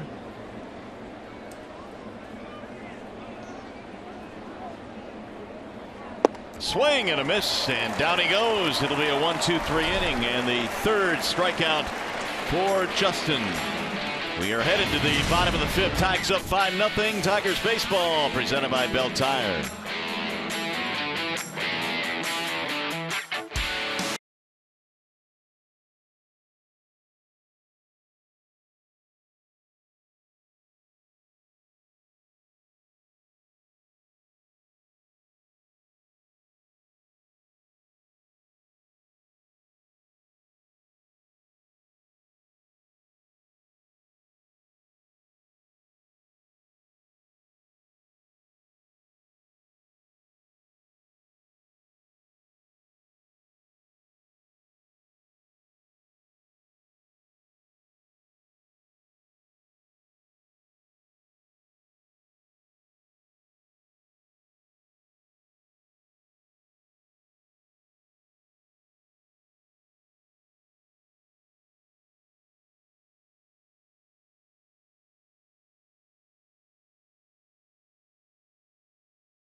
To Minnesota after the day off tomorrow. They'll take on the Twins beginning on Tuesday night. Here are the probables for that series.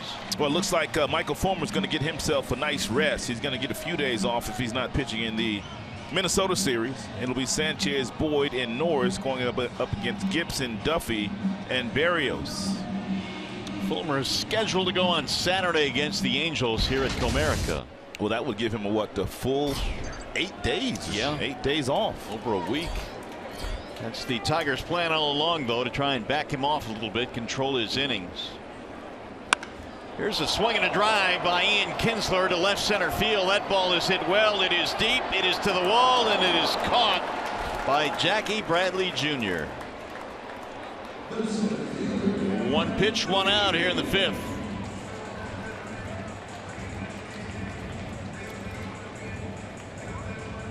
That'll bring him Cameron Maybin.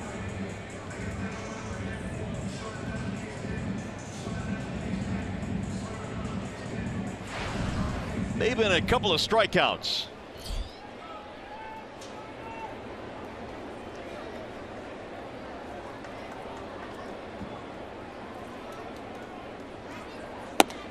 And that's on the outer edge, 0-1.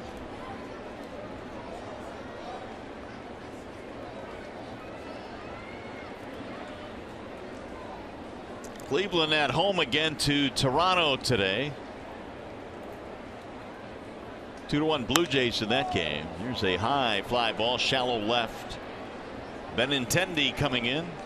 And 2 quick outs here in the Tigers' 5th inning. Well, the Tigers host the Angels on Sunday, August 28th at 1:10 p.m. It's Sunday Kids Day, and all kids 14 and under receive a free Anibal Sanchez school supply case. Visit Tigers.com or call 866-66-TIGER, or you can buy tickets with no fees at all at the Comerica Park box office. It's about that time. Kids going back to school. Where'd the summer go? Flew by. Here's Cabrera. And Mickey shoots one to center field on the line. It's going to drop, base hit. 2-out single for Miguel. Here is the Magic Moonshot. It's presented by Magic Window. A couple of nights ago, which was Friday, J.D. Martinez played long ball to right field. And then last night, he got out in front of one. It was a hanging breaking ball. He lit that one up. He hit that one to left field. But take a look at the approach here. Same approach, same motion with the lower half. But the only difference is where the contact is made with the baseball. The head is straight down, but he caught one a little deeper. He caught the other one out in front. As a result, home runs in 2 different directions in a big, spacious Comerica Park. 2-run double for Martinez in the 3rd. He got the scoring going. See, that's the one thing about J.D. Martinez, and I don't know if kids at home think that you really have to, when they tell you to hit the ball to right field, if you have to poke your arms out to hit the ball to right field, but that's not the case. From the lower half, from the waist down, you do the exact same thing. You still rotate the hips. You just rotate the hips a little bit more when you're pulling the baseball. You rotate the hips less when you're hitting the ball to right field. All you want to do is create the bat angle to give yourself the best opportunity to make contact. Ooh, he pulled that one, hit it hard, and that ball is off the top of the wall. Cabrera coming to third base. He'll stop there, and it's going to be a double for J.D. Martinez. Here's another example of what I'm talking about. This is a breaking ball at about 87 or a cut fastball inside. The lower half is stable. He's got a great foundation. That much we do know. Take a look at the front foot. It gets down. Now he recognizes the ball's in, and look at where he makes contact. He makes contact out in front of home plate. That creates the bat angle to hit the ball to left field. As a result, another missile off the bat of J.D. Martinez. You just have to chuckle these days, man. Seriously. Nothing is hit softly off his bat. Nothing. Dangerous bat. Now here is Upton, who contributed with a 3-run homer in the 3rd. And there's strike 1. And that's why J.D. Martinez, after he got released from the Houston Astros, he figured out, you know what? I'm not doing this correctly. So let me pick out a couple of guys that have had some success in the big leagues. Let me study their swings, and let me see if I can retool my swing so I can get better and get more consistent. He went down to winter ball that winter and played and had success. But then he got released in spring training by the Houston Astros. They really didn't give him a chance. He went to AAA with the Tigers, I think in 17 games, 9 homers. And as they say, the rest is history. And it's been some kind of history for J.D. Way inside. Here's our big boy, big play of the game. And J-Up's got his big boy pants on today. He connected for a 3-run shot. That was after the intentional walk to Miguel Cabrera. And then that was a double by J.D. Martinez down the right field line. 2 runners aboard. Justin Upton connects for a 3-run homer.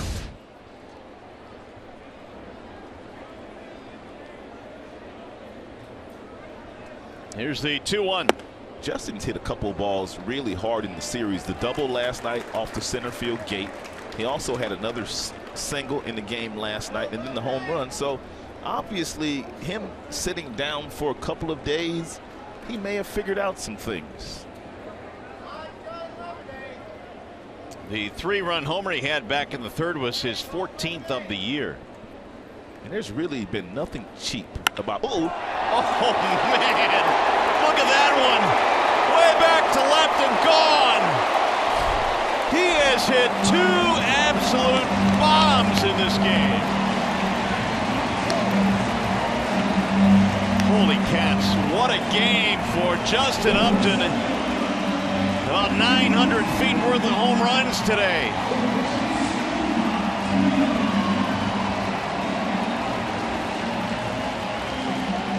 I guess had talk with Big Papi Held before the game. You think? Just a tad. You think? 445 feet on that one.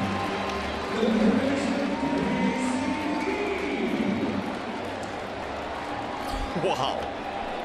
I mean, he's not hitting wall scrapers, Rod. He's putting them about 50 rows deep. He's hitting the ball like he's angry today.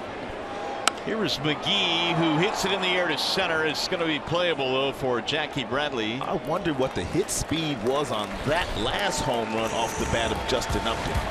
Well, I know it's above the speed limit, to be sure. 112. Oh! You shall receive. Tigers bust this one wide open thanks to J.Up.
Hey, he has led the Tigers offense today with a pair of 3-run homers. Think about the last 3 balls, Mario, that Justin Upton has hit in the series. Yeah. The ball that nearly left out of center field, that was an eyelash, I mean a couple of inches from a home run to center field, and then the 2 massive shots he's hit here today. Well, he got the double last night, which went 420 feet, and then 2 homers here way beyond 400 feet this afternoon. Here's the swing on the last one. That ball was screaming, hit me, and boy, did he hit it. You don't feel those when they hit your bat. You just don't feel it. You can hear it, though. Swing and a miss by Benintendi. Yeah, you can hear it all right. You probably don't feel yourself running around the bases either. 2 3-run shots for Justin Upton. Ground ball, fair ball down the line. This will be extra bases for Benintendi. He might try for 3. He is. He's going to third base, and he's going to be in there with a stand-up triple.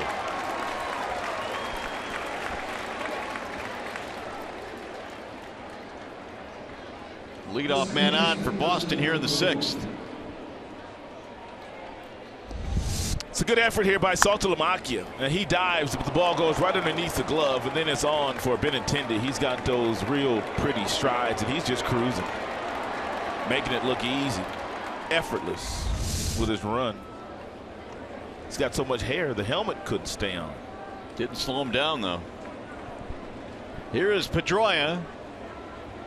Only the 3rd hit allowed by Verlander today. Here's a drive to right field. Ball hit pretty well, but JD going back. Still get a run in. Sac fly for Pedroia, and the Red Sox are on the board. The Tigers have never lost a game when Verlander's been given 8 runs. He is 36-0. Now that's a pretty good stat right there. 36-0 when they get him an 8th spot.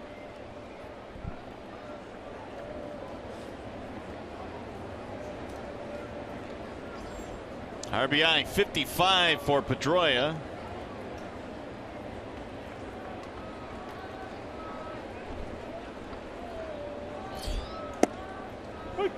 In there, a strike called on Xander Bogaerts.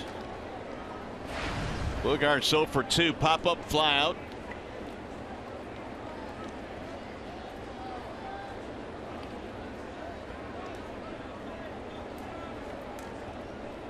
Here's the 0-1 pitch. Swing and a miss. 0-2.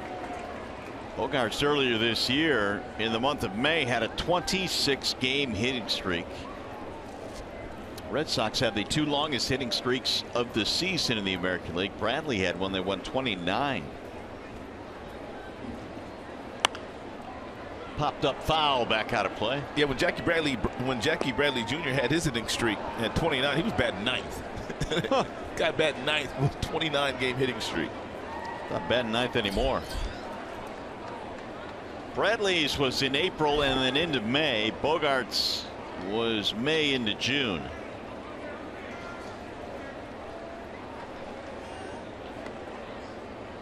Those are the 2 longest hitting streaks in baseball this year. Here's the 0-2. Checked it foul, out of play.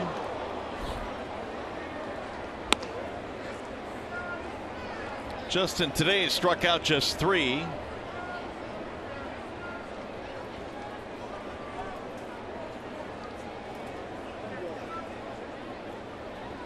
Ortiz waiting on deck.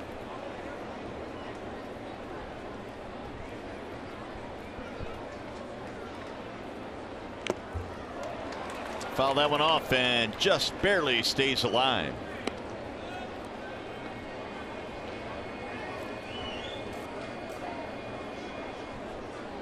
Red Sox coming into this game had won 8 of their last 9. And more than likely the next at bat that Big Papi has here against Verlander will be the last that they've had in the last decade. They've had a lot of nice battles. Of course, David Ortiz is retiring after this season is over.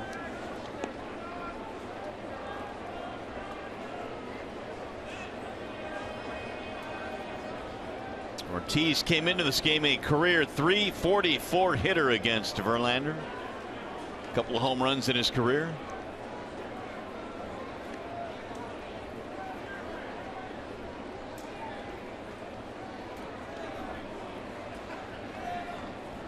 Here's the 1-2. Swing and a miss. Bogaerts out of there. 4 strikeouts now for Justin.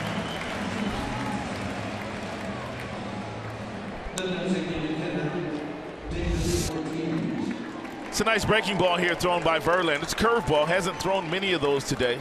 But you speed the bat up by throwing mid-90s fastballs. Then you slow them back down by throwing those really good breaking balls.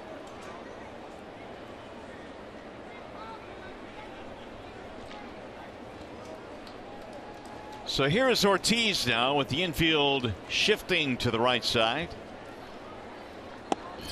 And he'll look at a ball inside 1-0. Ortiz, the only player to have 30 homers and 100 RBIs each of the last 3 seasons. He's on his way to doing it again. He's done it 9 times in a Boston Red Sox uniform.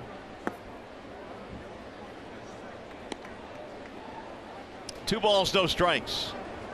Well, the Minnesota Twins certainly didn't see this coming. They had Ortiz in their organization when he was a very young player, and then let him go, and he landed in Boston and has put together a Hall of Fame type career.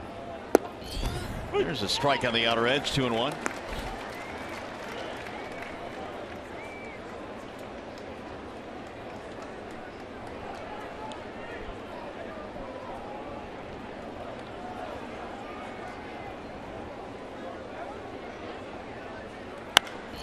High pop-up heading foul, back out of play. This is pretty much the damage that he's been able to do throughout his career. Take a look at the hips. He just hunts fastballs inside, and then when you get him into the hitting zone, look at the bat knob lead, the bat lags, and he just generates so much power, and he's so smart. I mean, you don't do the damage that he has done by not being a smart hitter. That's a breaking ball. Same approach. He collapses a little bit, pulls the arms a little closer, but still able to loft that breaking ball out of the yard. Another one back out of play.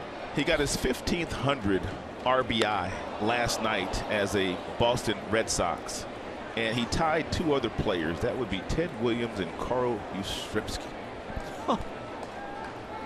There's only been 3 of them. Big Papi, Teddy Ballgame, and Carl Yastrzemski. Nice. All 3 got nicknames too, don't they? They do. Here's the 2-2. Check that one around, and strike 3 to end the inning. 5 strikeouts for Verlander. Red Sox get a run to get on the board. We go to the bottom of the 6th.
here behind Upton and Verlander today as the Tigers lead this one comfortably. 7-game spread right now. The top 2 teams in the Central. Tigers 3.5 out of the wild card.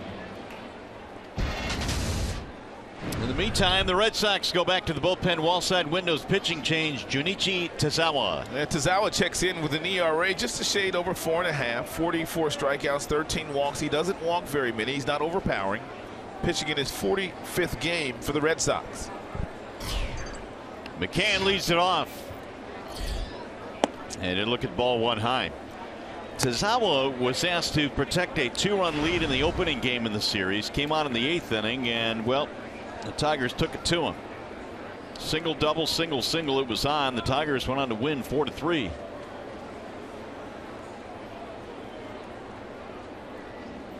Here's the 1-0. McCann in the ball game, a walk and a strikeout. Justin Verlander having a little chat now with Brad Ausmus. 98 pitches, the count on JV. There's some activity in the Tigers bullpen, so he may be taking Verlander out of the game. Who knows? Way outside. It'll go to the backstop, and the count goes to 2-1. Shane Green is the Tiger reliever warming up. I wouldn't think that you would get Green up and get Green hot unless you were going to bring him in a game. So more than likely it's Green in the 7th. Here's the 2-1. Strike call, 2-2 on McCann. Tigers got 5 in the 3rd. They added 3 more in the 5th. And Tazawa has a fastball that gets up to 93. He also has a slider. He's got a curveball. He also has a split-fingered fastball that he will use 25% of the time.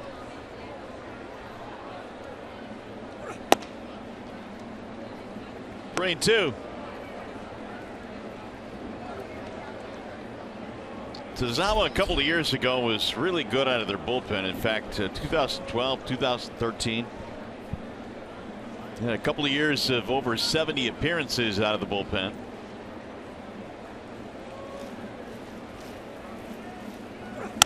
Grounder right back up the middle into center field. That's a base hit.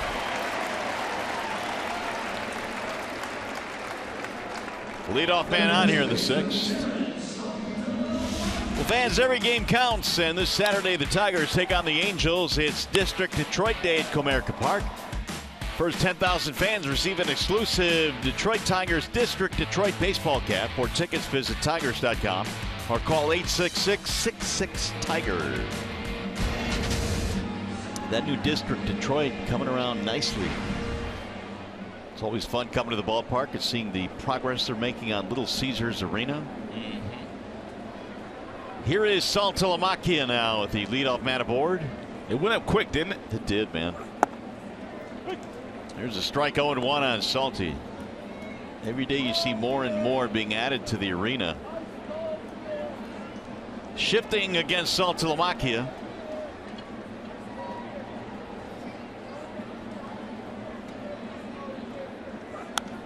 Fouled back 0-2.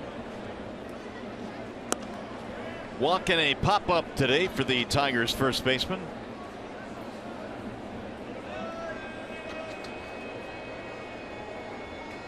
Red Sox only 3 hits this afternoon. Of course, the big bat belongs to Justin Upton, a pair of 3-run homers.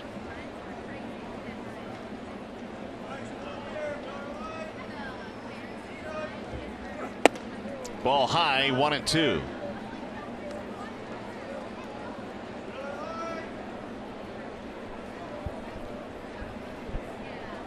Month of August winding down for the Tigers. They'll have that next homestand coming up. Angels, White Sox. Then they're on the road to start September. Fouled straight back. And make no mistake, the Tigers, though, Rod, going to have to make some hay on that next homestand with the Angels and White Sox. 2 teams that are clearly struggling this year. Yeah, they're going to have to start to win series. That much is for sure. They've got a really nice shot of splitting this series against the Boston Red Sox. But when you're at home, you have to start to win series. And it's going to get to the point where they're going to have to start to win some series on the road. Yep. Yeah, we're starting to run out of games.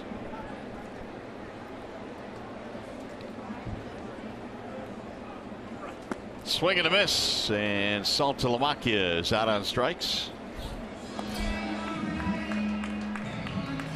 First strikeout for Tazawa.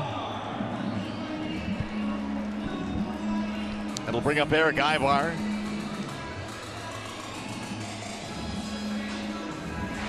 Double and a double play ball for Aybar.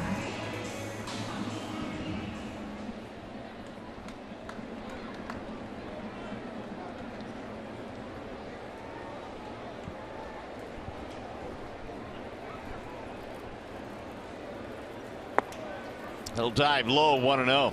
It'll be interesting, I think, when Iglesias comes back, and we mentioned he's going on a rehab tomorrow, what they will do with Aybar, because I think McGee has played a really steady third base. He's been good. For sure, he's done his job over there. At the very least, Aybar gives you some depth in the infield.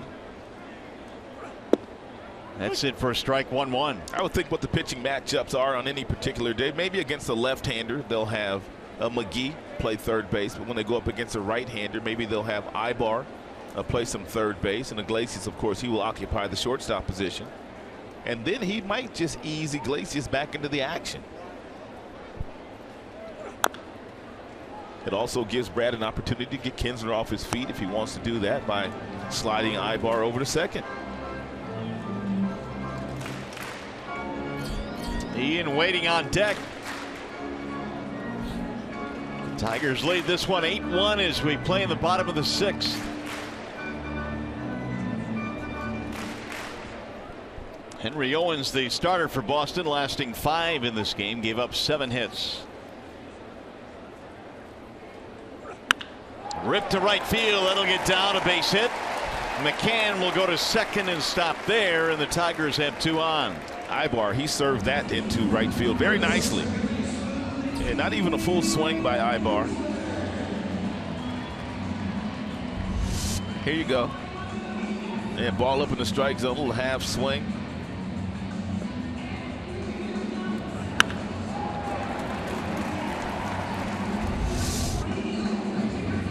That'll bring up Kinsler now with 2 men on.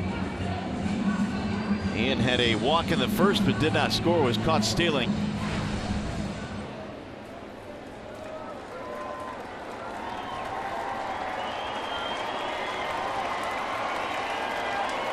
Tigers trying to add to their 8-1 lead. They have 8 hits now on the board. Check swing roller toward first. That's a fair ball. Sprawling play by Ramirez. He'll get the out at first base, and the runners will advance. 2 outs. As a hitter, nothing frustrates you more than doing this. You recognize it's going to be a ball, but you've gotten your bat too far out in the strike zone, and you make contact with it and you make an out like this. Can be very frustrating.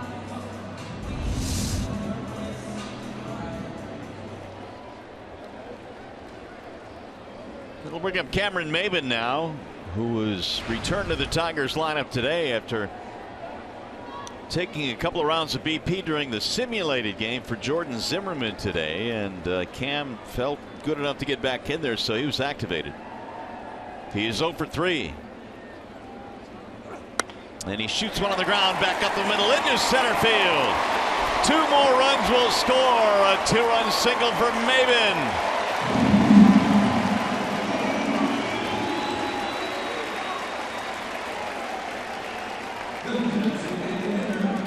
(10-1) lead now for the Tigers. It's a nice job here by Cameron Maybin. A little hanging breaking ball there thrown by Tazawa, and didn't get big with his swing. Hit it right back through the middle for his first hit, and since coming off the disabled list last 16 days.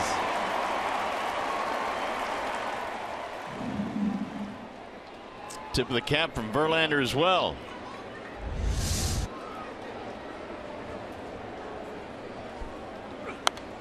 There's a foul back out of play.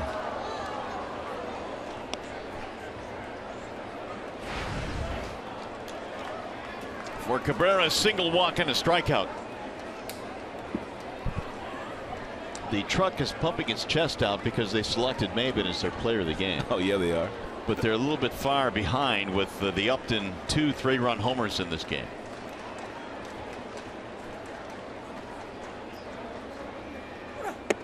Ball missing high, and you took Justin Verlander, who certainly is a candidate. Yeah, but I think Justin Upton, obviously is the player of the game today. Verlander was a nice pick.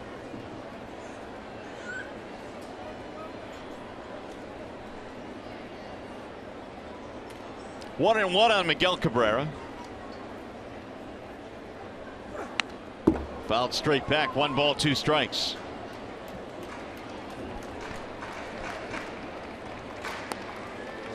Well, in this homestand, the Tigers scored 10 today. They had 11 total in the first 6 games. JD Martinez waiting on deck.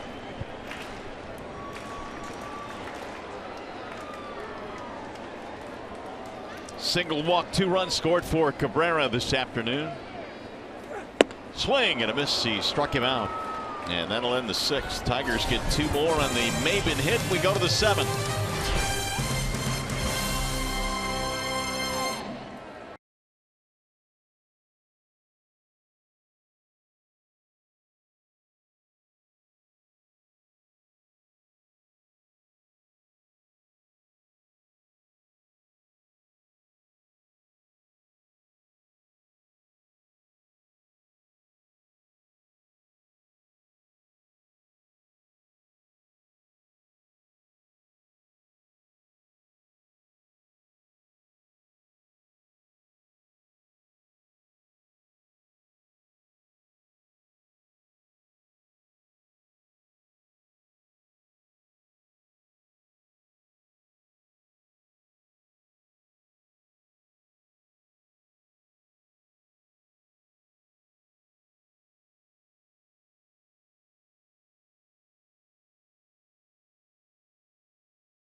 A little bit earlier, here is the upcoming schedule for the Tigers as we wrap up the month of August and then cruise into September. And 3 games in Minnesota, then they come right back home for a 6-game homestand against the Angels and the Chicago White Sox. And back on the road to KC and Chicago. A lot of really meaningful games in September for the Tigers. Cameron Maben's out of the game now, and he's chatting with Kevin Rand. Tyler Collins will take over in center field. And we've got a wall side windows pitching change. Shane Green is on for the Tigers.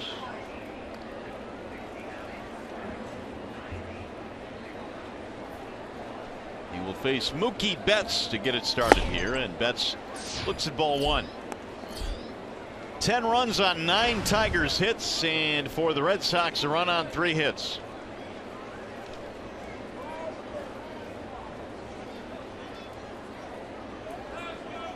Betts 0 for 2, fly out, strikeout. Driven toward right field, slicing to the corner. And back out of play.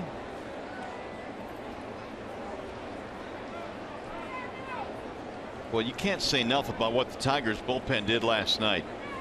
After the rain delay, Alex Wilson came on for 2 scoreless. Shane Green threw a scoreless 8th, and Justin Wilson a scoreless 9th.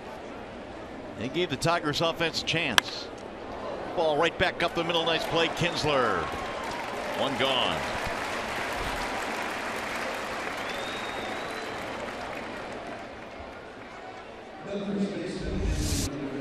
It's a nice job here by Kinsler. Couple of steps to the right, goes down to one knee, gets up in a hurry, able to get Mookie Betts. Seems like Betts, every time he makes contact, he's hitting the ball extremely hard somewhere. There's Hanley Ramirez with one out.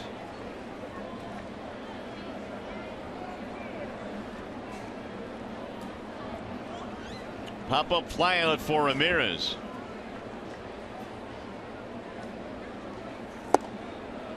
Ball one.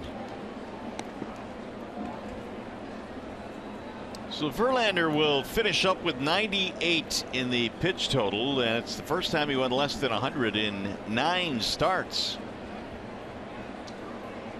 But he did his job today, and he was supported with plenty of offense. It's in the air to shallow right field, and it's going to drop. Base hit. No bloop single there for Hanley Ramirez. I like the decision by Brad taking Verlander out of the game. They've got a really nice lead. They've got a 9-run lead. Why press the issue? Justin Verlander's thrown the second most innings of anybody in the American League. So if you can rest him down the stretch in any capacity, why not do so? Most of his outs were lazy pop-ups, lazy flyouts today. Not many strikeouts for Verlander, not many ground balls. The Boston Red Sox just popped up all over the diamond all afternoon long.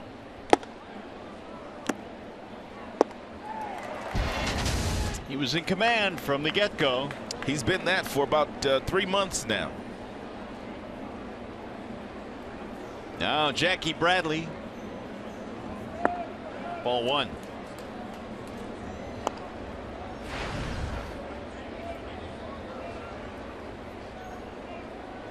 Fly ball to center, pop up to second for Jackie Bradley.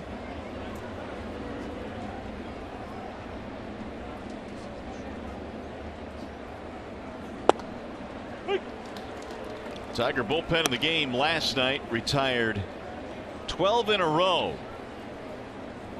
After the Big Papi home run in last night's game against Daniel Norris, the Tiger staff went on to retire the next 15 Boston Red Sox. Norris last night gave up the home run to Ortiz, and another run scored on a double play ball, and really that was it. So not a bad outing last night for Daniel. He was 19 of 24 in first pitch strikes last night, was Daniel Norris. But yet he still threw, I believe, 84 pitches in the 5 innings that he was out there. So he had no issue whatsoever getting ahead of the Boston Red Sox. But he had an issue kind of getting them out, and that's probably the next step for Daniel Norris. First pitch strikes are great, but then you have to figure out what you can do to maybe throw 1 or 2 pitches to get that out. You know, like what David Price used to do. He used to think about, I want the hitter either on or out in 3 pitches. Either you're going to get a hit in 3 pitches, or I'm going to get you out in 3 pitches. And that's why Price, when he was here, would go deep into ball games on most nights. Talking about the fact that Daniel has had trouble breaking the 5-inning barrier on most starts. Tigers did not see David Price in the series. That ball hammered to right center field, down a base hit. Hanley Ramirez on his way to third, and he is in standing up. Red Sox had back-to-back singles here in the 7th.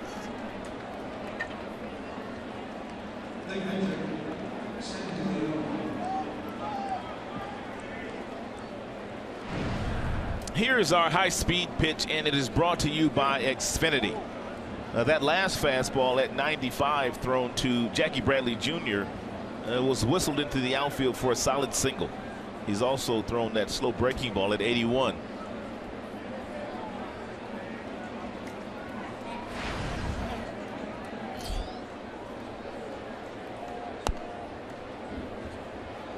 Sandy León will step in. A single and a fly ball for León.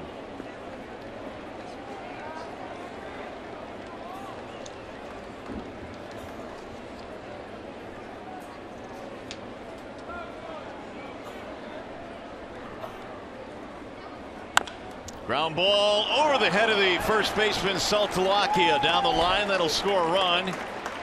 Bradley all the way to third base, and 3 straight singles now have given the Red Sox their 2nd run of the game. Well, Green better get it in gear. And so many times when you bring one of your relievers in that are accustomed to pitching in very close games, when you bring them into a blowout game for whatever reason, they give up runs. But if he doesn't want that earned run average to rise quickly, he better bow his neck and think like he's pitching in a close game.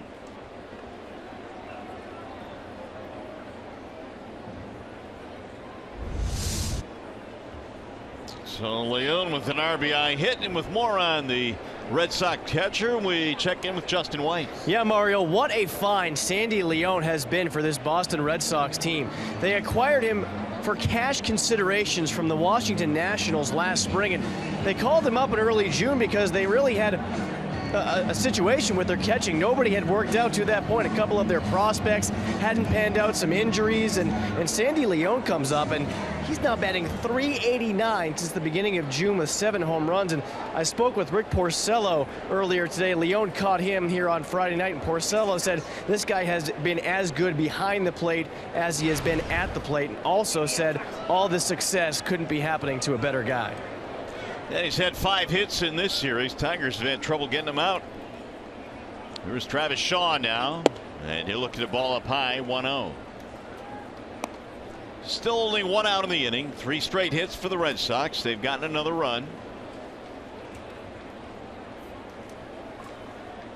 Shaw is 0 for 2, fly out and a strikeout.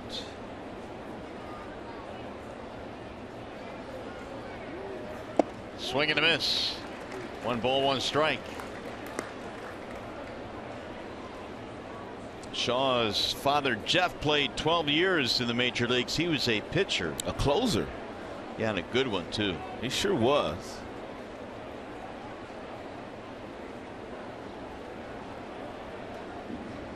Now the 1-1. Bouncing ball to first. Saltalamacchia goes to second. 1 there. Relay. Not in time. Another run will score as Bradley comes in. That'll make it 10-3. RBI for Shaw.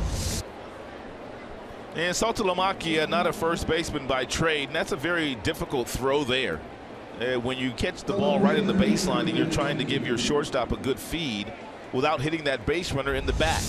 It's a nice job by Ibar, the shortstop, reaching to get that baseball, getting it on its way back to first base where Green was covering.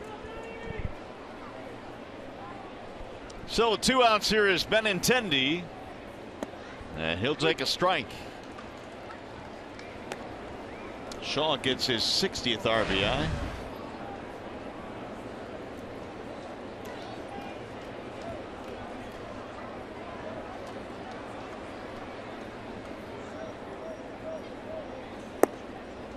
There's a strike called on the outer edge. Now it's 0-2. Benintendi had a triple and scored a run his last time at bat.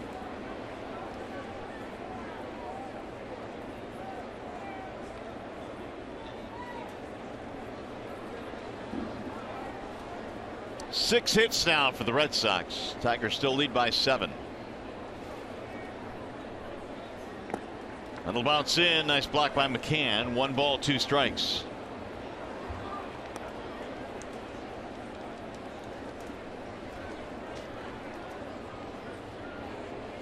Green came on here in the 7th, got the first out, but then 3 straight hits.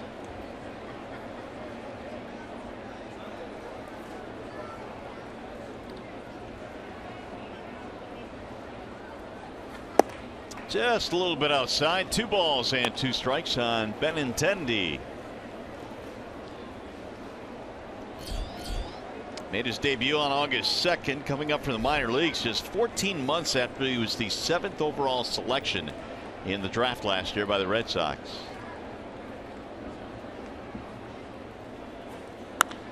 Pulled foul. You brought up earlier that he won the Golden Spikes Award last year. For some of our fans that do not know what the Golden Spikes Award is, it goes to the best collegiate player in the country.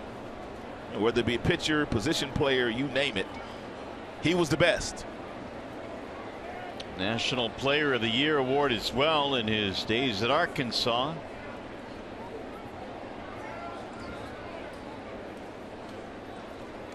And again, the 2-2. It is low. He did not go, says Brian O'Nora. 3-2, and that'll start the runner Travis Shaw at first base with 2 outs. Rondon warming up in the Detroit bullpen.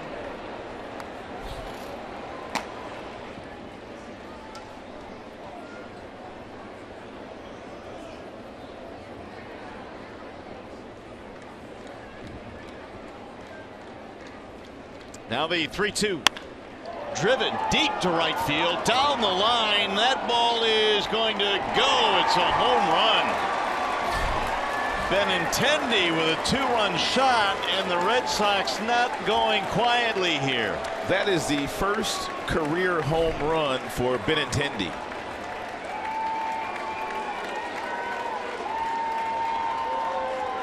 He's had a triple and now his first big league homer. Mario, I don't know what it is about when you bring guys into situations where they're not high leverage, when they're accustomed to pitching high leverage situations. They just tend to give up runs. And it's not just Green. It could be anybody on any team. Yeah, it's not only necessarily closers either. And Green has pitched late in games, in tight games, and has been outstanding, but he came into this ball game up 10-1. And he's given up a 4 spot here. There's more action now as Justin Wilson joins Rondon. That's too bad because he has worked so hard to get that earned run average down. There's a fly ball to right field. Martinez under it, and that'll take care of the side, but the Red Sox come back with a 4 spot, 10-5. Coming up, the McLaren Health Plan 7th inning stretch.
The Tigers lead the Red Sox by a score of 10-5. I want to take you back to Thanksgiving week of 2005. The Boston Red Sox made a huge splash when they acquired Josh Beckett and Mike Lowell from the Florida Marlins. Now, going to Florida in that deal were a couple of Boston prospects by the names of Anibal Sanchez and Hanley Ramirez. Yes, Hanley Ramirez went to Florida and became a teammate of Miguel Cabrera's for 2006 when Miggy hit .339, had 26 home runs, and 114 RBIs. Of course, these days it's all come full circle for Hanley Ramirez, who is back with the Boston Red Sox, but I spoke with him yesterday, and he still has very, very fond memories of his time as teammates with Miguel Cabrera. The two have remained close over the years, and obviously they are now both playing first base for their respective teams, Mario and Rob. All right, J-Dub, thanks. For the winding roads of baseball sometimes. You never know how the paths will cross, and all these years later. If you stay around long enough, if you stay around as long as Miggy has and Hanley Ramirez has, you're going to have lots of teammates. JD Martinez will lead things off here in the bottom of the 7th. This game is a lot more snug than it was about an inning ago. couple of doubles today so far for Martinez. One down the right field line, the other a laser off the left field gate. So Martinez with a 12-game hitting streak, batting .468 in that stretch. With the 2 doubles today. 13 for 25 on this homestand, is absolutely torching opposing pitchers. Tazawa brings it home, and the bottom of the 7th is underway. When you're as hot as Martinez is, you don't want a day off. A scheduled day off for the Tigers tomorrow, which will be a travel day. And they will travel to Minnesota.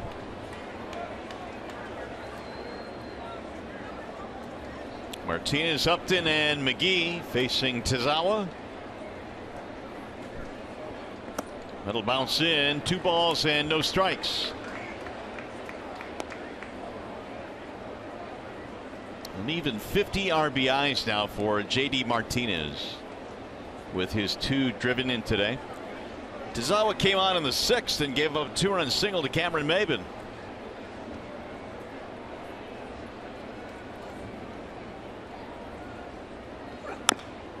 Rolled foul, 2-1, and Martinez banged that one off his foot.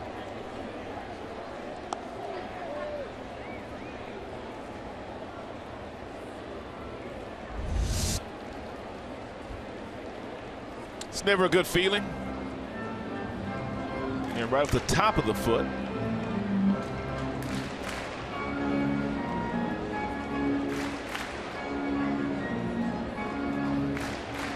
And JD having a little trouble getting rid of the pain. Now he slowly walks back into the batter's box.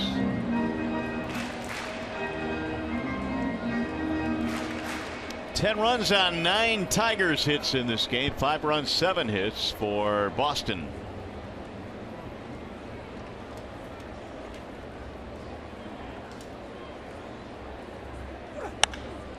High fly ball, a towering fly ball to shallow right. Mookie Betts coming in. In case you are just tuning in, it's been an outstanding day already for Justin Upton. He's already homered a couple of times in the game. This home run, a breaking ball, he hit that one to left field. He got a change up a little later in the game as well, and homered again to left field. So real nice day today for Justin Upton. Nothing cheap about any of the home runs. That first home run that he hit here this afternoon was his first homer since July the 31st.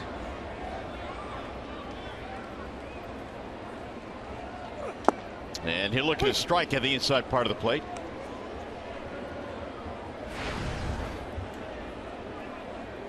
The 6 RBI ties a career high for Upton.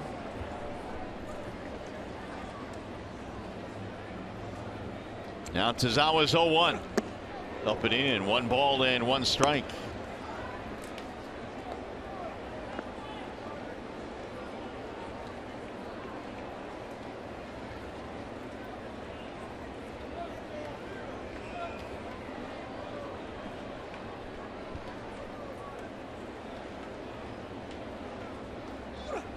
That'll bounce in all the way to the backstop. 2 balls, 1 strike. I think, Ron, we've seen in the past where a day off, 2 days off, 3 days off has worked for the Tigers. Brad has done it with J.D. Martinez. He's done it with Castellanos. He did it here with Upton. And I don't know what it is. Maybe it's just an ability to sit back, watch the game, and let your brain absorb it from a different view. That's exactly what it is. I mean, really, when you give a player a day off, you like to give them the total day off. No BP. You try not to use him defensively, pinch hit, none of that, especially the way that Justin was going. And you allow him to sit down and relax and have some fun on the bench. And stranger things have happened. I mean, you just sit there and you just watch the game, and then you watch some of the other hitters on the other team. You watch some of your hitters, and then you know what you've been doing wrong already. And something just kind of clicks, and then you go out there and you take it into batting practice, and then you turn it into some success in the game. And hopefully he can carry this out through the remainder of the season. That ball hammered to center field, but it's going to be playable as Bradley makes the play. 2 gone. He obviously has figured some things out, because he has barreled up 3 baseballs right on the nose here today. And even in last night's game, the double. Look at the balance, though. Gets the foot up, gets it down, the handstand, a real nice athletic position where he can fire. These are some of the best swings he's taken in the month of July. Beautiful swings taken today by Upton. Now Casey McGee with 2 outs.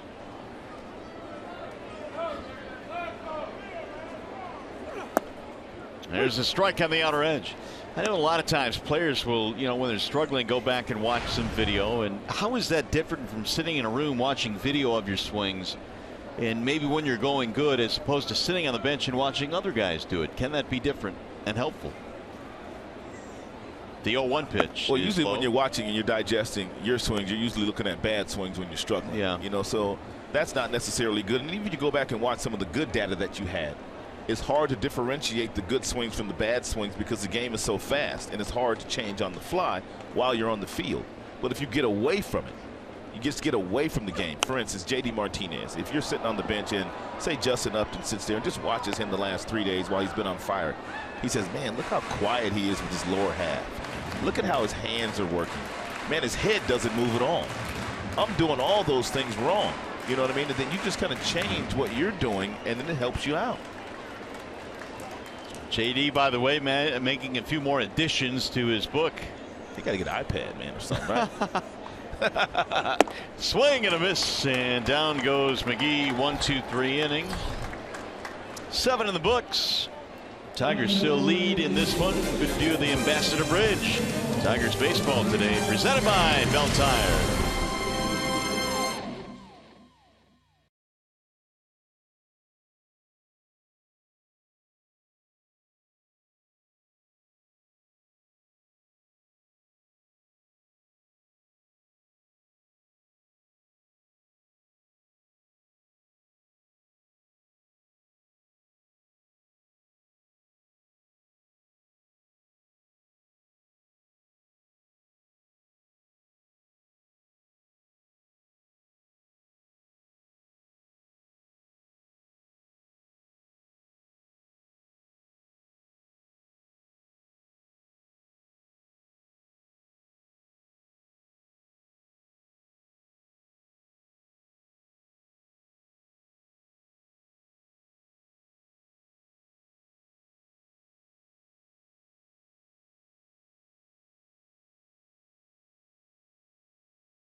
What a day for Justin Upton, Justin Verlander, and the rest of the Tigers. They lead this one 10-5 as we go now to the top of the 8th inning. And the Tigers will go back to the bullpen. It'll be Justin Wilson coming in. And Wilson pitching in his 52nd game this year. He has 22 holds. The ERA is almost up to 4.5 these days. The whip shade over 4, under 1. 54 strikeouts, 8 walks. He still has been outstanding in that regard. He has not given many free passes this season. Xander Bogaerts will lead things off for the Red Sox here in the 8th. And the first one is fouled back, 0-1.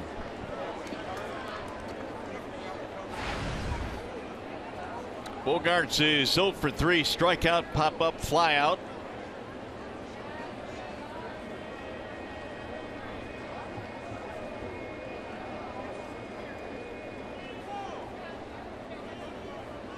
Now Wilson with the 0-1. That's in there, a strike 0-2. Bogaerts was only 16 years old when he tried out for the Boston Red Sox. He's from Aruba, and the Red Sox held a tryout camp there. And well, on the day which Bogaerts was supposed to try out, he got the chicken pox. That's some bad timing right there. That is some bad timing. Xander has a brother, Jair, who also tried out. The Sox loved him, but Jair kept telling him, "You got to see my brother. He's pretty good too." They are twins. The 0-2 is tapped foul, and down he goes. We've seen that a lot today. A bunch. Now Bogaerts trying to walk it off. Left shin area, foot. Ugh, shin.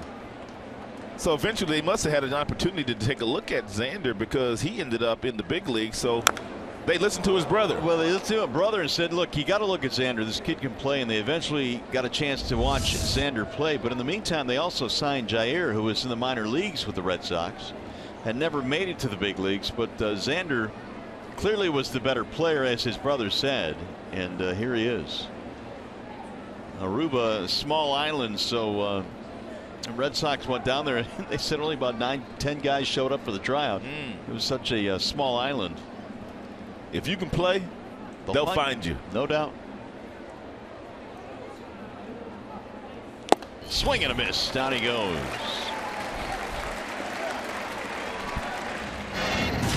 Here's our Bell Tire pitch by pitch. And the final confrontation between Justin Verlander and David Ortiz. And Big Papi with a .344 career average against JV. But JV won that last one. That's all that matters. Well, here is Ortiz now, perhaps his final at bat at Comerica Park. Fans going to give him a standing ovation. And they're coming to their feet. Big Papi looks at a ball, 1-0.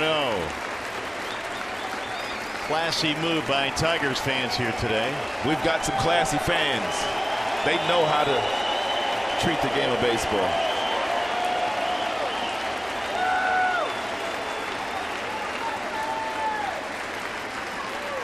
Here's the 1-0. Ortiz shoots a ground ball right into the shift. And McGee will throw him out. And Ortiz is on number 2, and he'll get a big ovation now.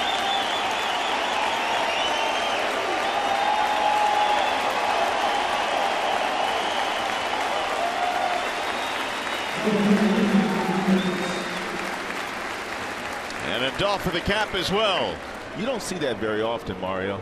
I mean, there's been a lot of players that have retired, had their last at-bats in this ballpark and in a lot of ballparks. You don't see it very often. No, you really don't, but obviously the fans here in Detroit know their baseball and know what Ortiz has meant to the game, even though he has beaten them quite a few times over the years. We were talking the other night about the last time we saw an opposing player get a standing ovation in an opposing ballpark, and I guess we kind of forgot about Miguel Cabrera winning the Triple Crown in KC. Right. A couple of years ago, Royals fans gave him a nice round of applause. 2-0 on Mookie Betts. 2 outs, nobody on here in the 8th.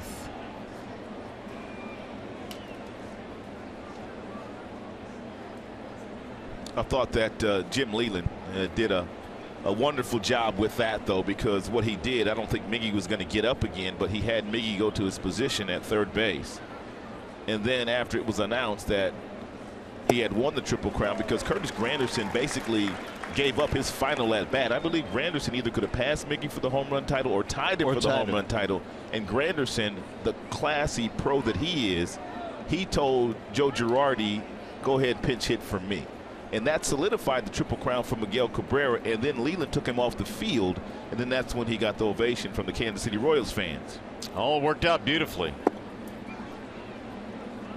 3-1 on Betts.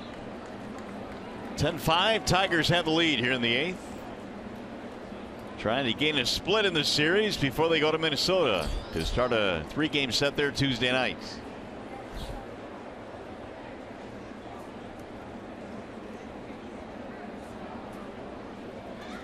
Here's the 3-1. Outside, walked him. 2 out base on balls for Mookie Betts. Don't forget to follow Tigers Baseball live with the MLB.com at Bat app. Stay up to the moment at any moment with game day, live game video highlights, StatCast news, and more. Download MLB.com at Bat, the #1 app for live baseball on your phone or tablets.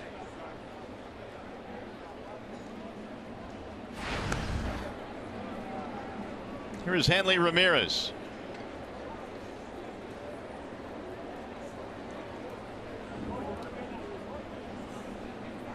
Single and 3 at bats for Ramirez.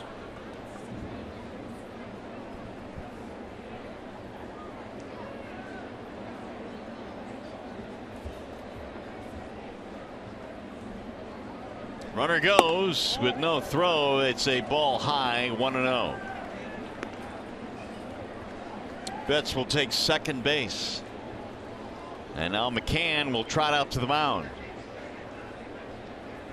No stolen base there. Defensive indifference.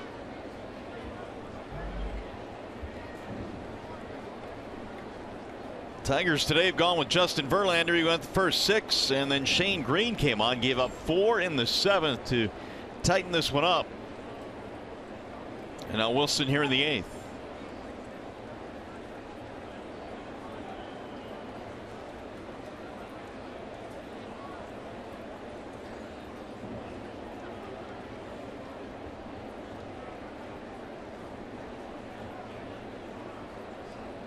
Here's the 1-0.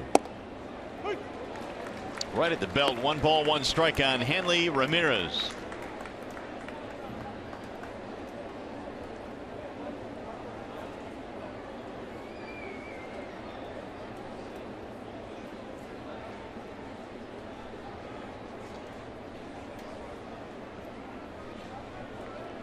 A little bit outside. 2 balls and 1 strike. Justin Wilson recently had some soreness in his elbow, did not pitch for a few days. He's been back out there now for a couple.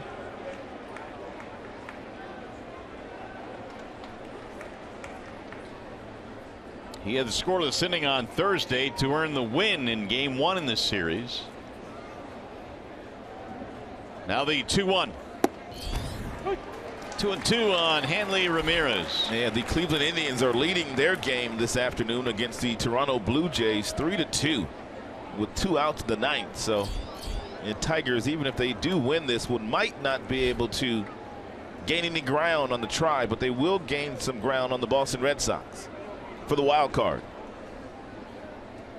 Jose Ramirez hit a 2-run homer for them. Where would they be without him this year? I don't know. He's just been he's had a great year. Here's the 2-2, and it's fouled off. They've gotten some really nice contributions from guys that they expected to get some contributions from, but I didn't think they expected Rajai Davis to hit 11 home runs or Napoli to have his best year as a pro. These guys have been in the big leagues a long time. Then you have guys like Naquin, a rookie, come out of nowhere, and then the Ramirez kid.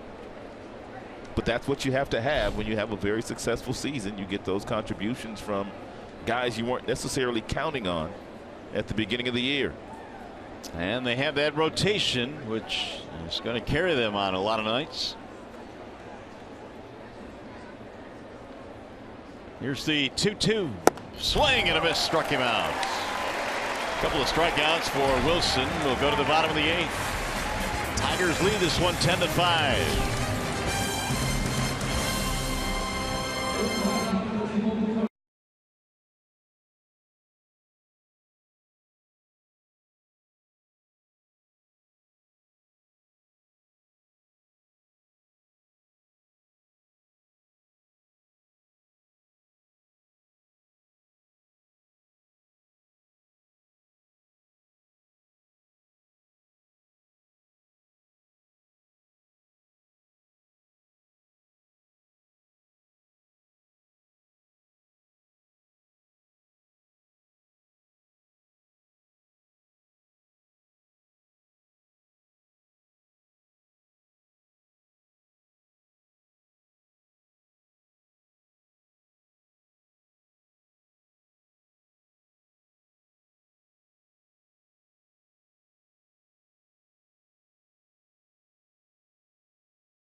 Justin Upton, what a day, breaking out this afternoon. A 6 RBI, 2-homer day. Justin Verlander was, well, Justin Verlander again. And Benintendi with his first career home run. He's also tripled in this game. Mario and Rod back here at the ballpark. Tigers needed a big game today from a lot of guys, namely Justin Verlander. He provided it, but it's also good to see Justin Upton come through as well. So all in all, pretty good day today. Well, Verlander pitched like the ace that he is, and really for the last 3 months, Justin Verlander's simply been on point. He ranks favorably as far as strikeouts are concerned, opponent's batting average, and he went up against a pretty good offense here today in the Boston Red Sox. And what more can you say about Justin Upton? He was simply sensational this afternoon. And to hold it all up, the Tigers have a 10-5 lead now as we go to the bottom of the 8th inning. Fernando Abad is the new pitcher for the Red Sox. The left-hander will take over. And the Tigers have James McCann to lead things off.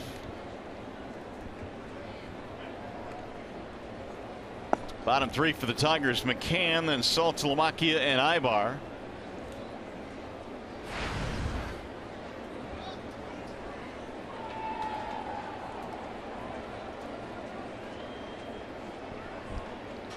McCann in the ballgame, single and a walk. And McCann hits this one in the air. Left center field. It's not going to be deep enough. It is caught by Jackie Bradley. One gone. That'll bring up Saltalamacchia.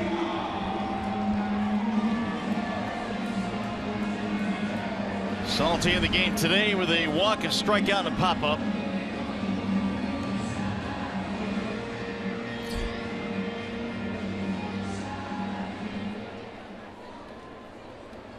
Tigers had 10 runs on 9 hits here this afternoon. 5 runs, 7 hits for the Red Sox. Ball 1 to Saltalamacchia.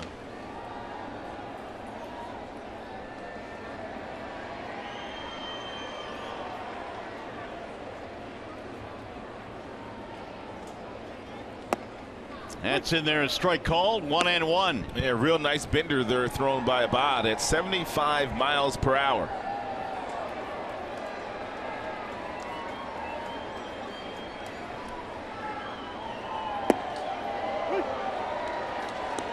One and 2.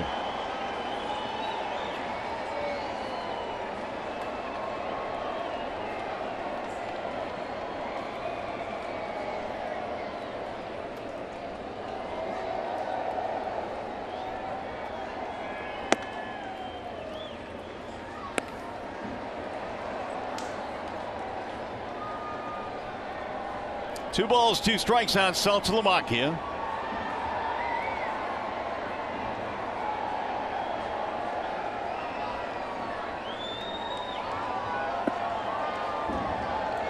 Not only does Justin Upton have 2 home runs today, but his brother Melvin homered in their game against the Cleveland Indians earlier this afternoon. So the Uptons have 3 homers today.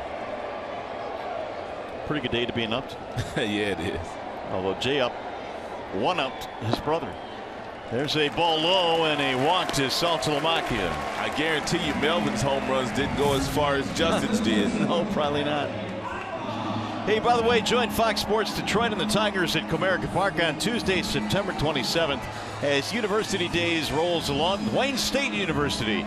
Your ticket package includes a special edition Tigers baseball cap in Warriors colors. To buy tickets or to get more information, visit tigers.com/WSU. When's your day? Sparties are coming up next week. Yeah? Last, huh? Well, I don't know if we're last. Well, we might be. They saved the best for last? That's right. If that's the case, that's absolutely the case. Here's Ibar. Romine, by the way, pinch running at first base.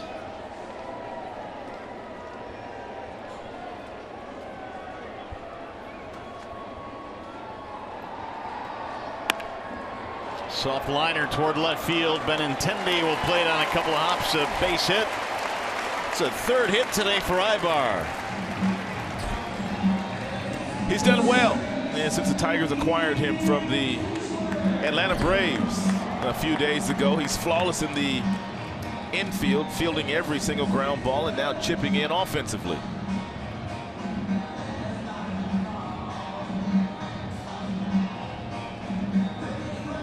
That'll bring up Ian Kinsler. The Tigers have added another hit to the scoreboard.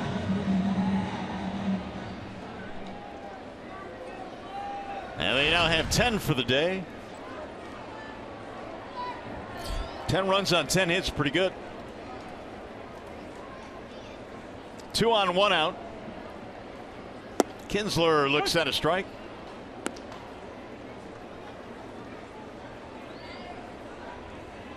Ian 1 for 13 in this series.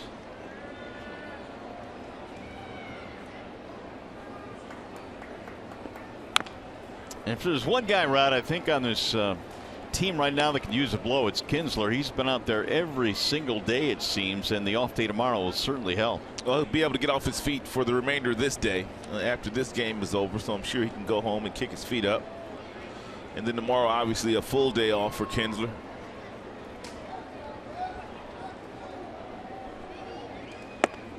Missing high, 1 ball and 2 strikes. The only Tiger this year that has played more games than Kinsler is Cabrera. He's played 1 more game than Ian.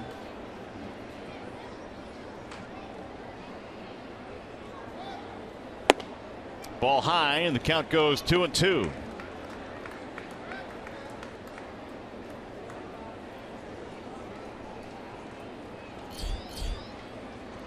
Tyler Collins waiting on deck.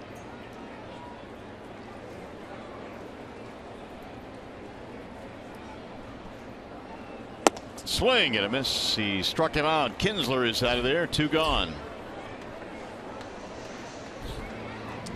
Abad, he will put you to sleep with the slow breaking balls anywhere from 70 to 75 miles per hour. Then he dials up to 92.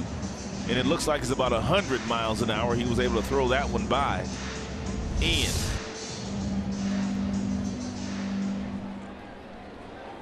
First at bat for Collins, who had to take over defensively for Cameron Maybin.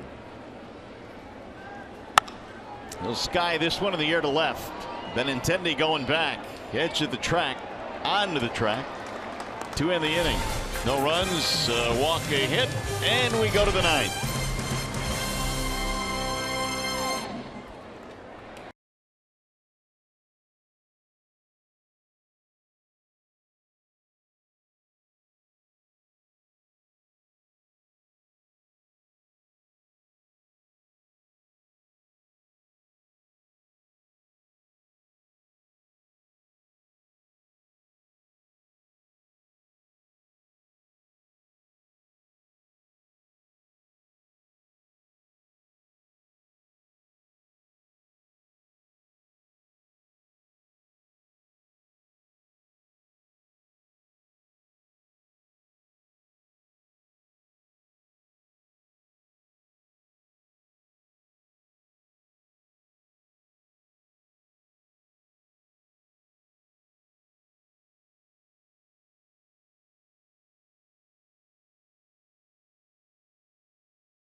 We can put the finishing touches on this one. It's 10-5. The Tigers have the lead as we go to the ninth. Last call here for the Red Sox, and Kyle Ryan will come on and try and finish this one off. Jackie Bradley Jr. will lead things off for the Red Sox. And the ninth inning is underway. Strike called on Bradley. And Kyle Ryan pitching in his 44th game this year. He's been really good out of the bullpen. 2.95 ERA. He's punched down 27. He's only walked 10. He's got that deception. He steps toward first base in his delivery, and then he's got the wingspan where it looks like literally he's throwing the ball behind the left-handed batters. He could be a tough assignment if he locates his pitches to the lefties. Andrew Romine taking over at first base. Here's the 0-2. A little bit outside. 1 ball, 2 strikes.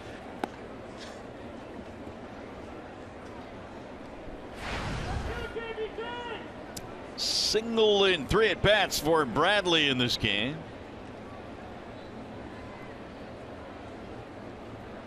Here's the 1-2 swing and a miss. One away. I see you, Kyle. By the way, here's the upcoming matchup presented by the Michigan Office of Highway Safety Planning. This is what's going to look like on Tuesday. At Target Field, it'll be Kyle Gibson and Anibal Sanchez. Anibal Sanchez was pretty good his last time out. He had a no-no going, what, through 6 the other day? Yeah. They look dominant into the 7th. And then the Tigers had it fall apart on them a little bit. And they're going to need him to be that good on Tuesday when they roll into Minneapolis. Sandy Leon with 2 hits and an RBI in the game.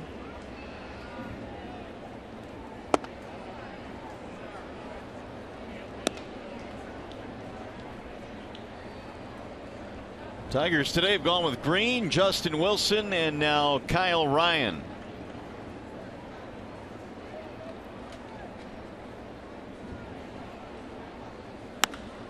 High fly ball to left.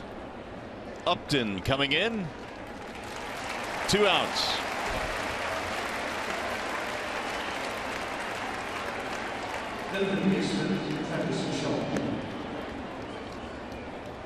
One more out to get here, and the Tigers earn a split with the Red Sox. Travis Shaw stands in.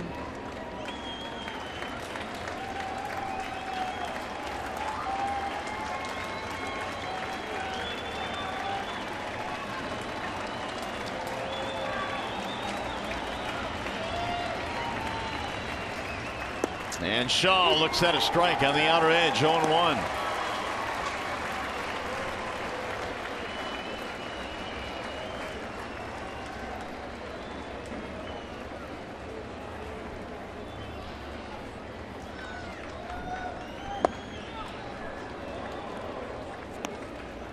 Tigers 1 out away from winning their 65th game of the season. They would move to 6 over the 500 mark. Large part thanks to Justin Upton's 2 3-run homers. Swing and a miss. 1-2. Yeah, good fastball there by Ryan at 89. Threw that ball right by Travis Shaw.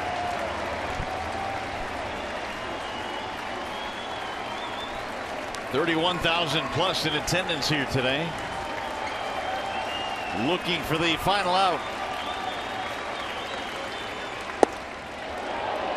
Did not go, and it just missed. 2-2.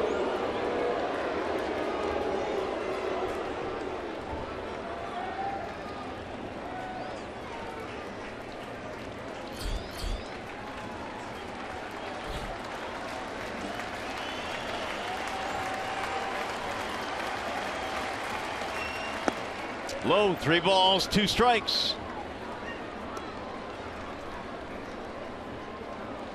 Should Shaw reach, Benintendi waiting on deck.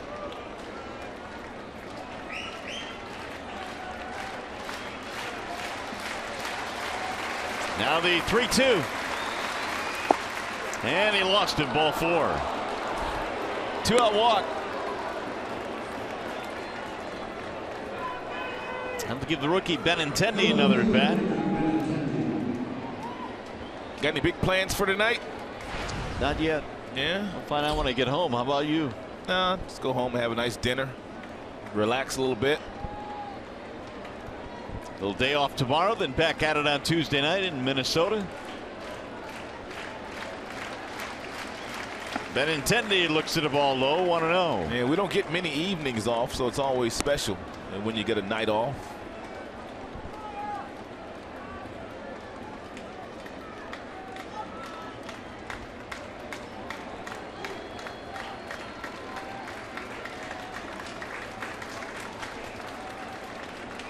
Runner going and a bouncing ball back up the middle. Here comes Kinsler with a running scoop, and the Tigers win. It's a nice win today for the ball club. It's a well-played game all the way around for the most part.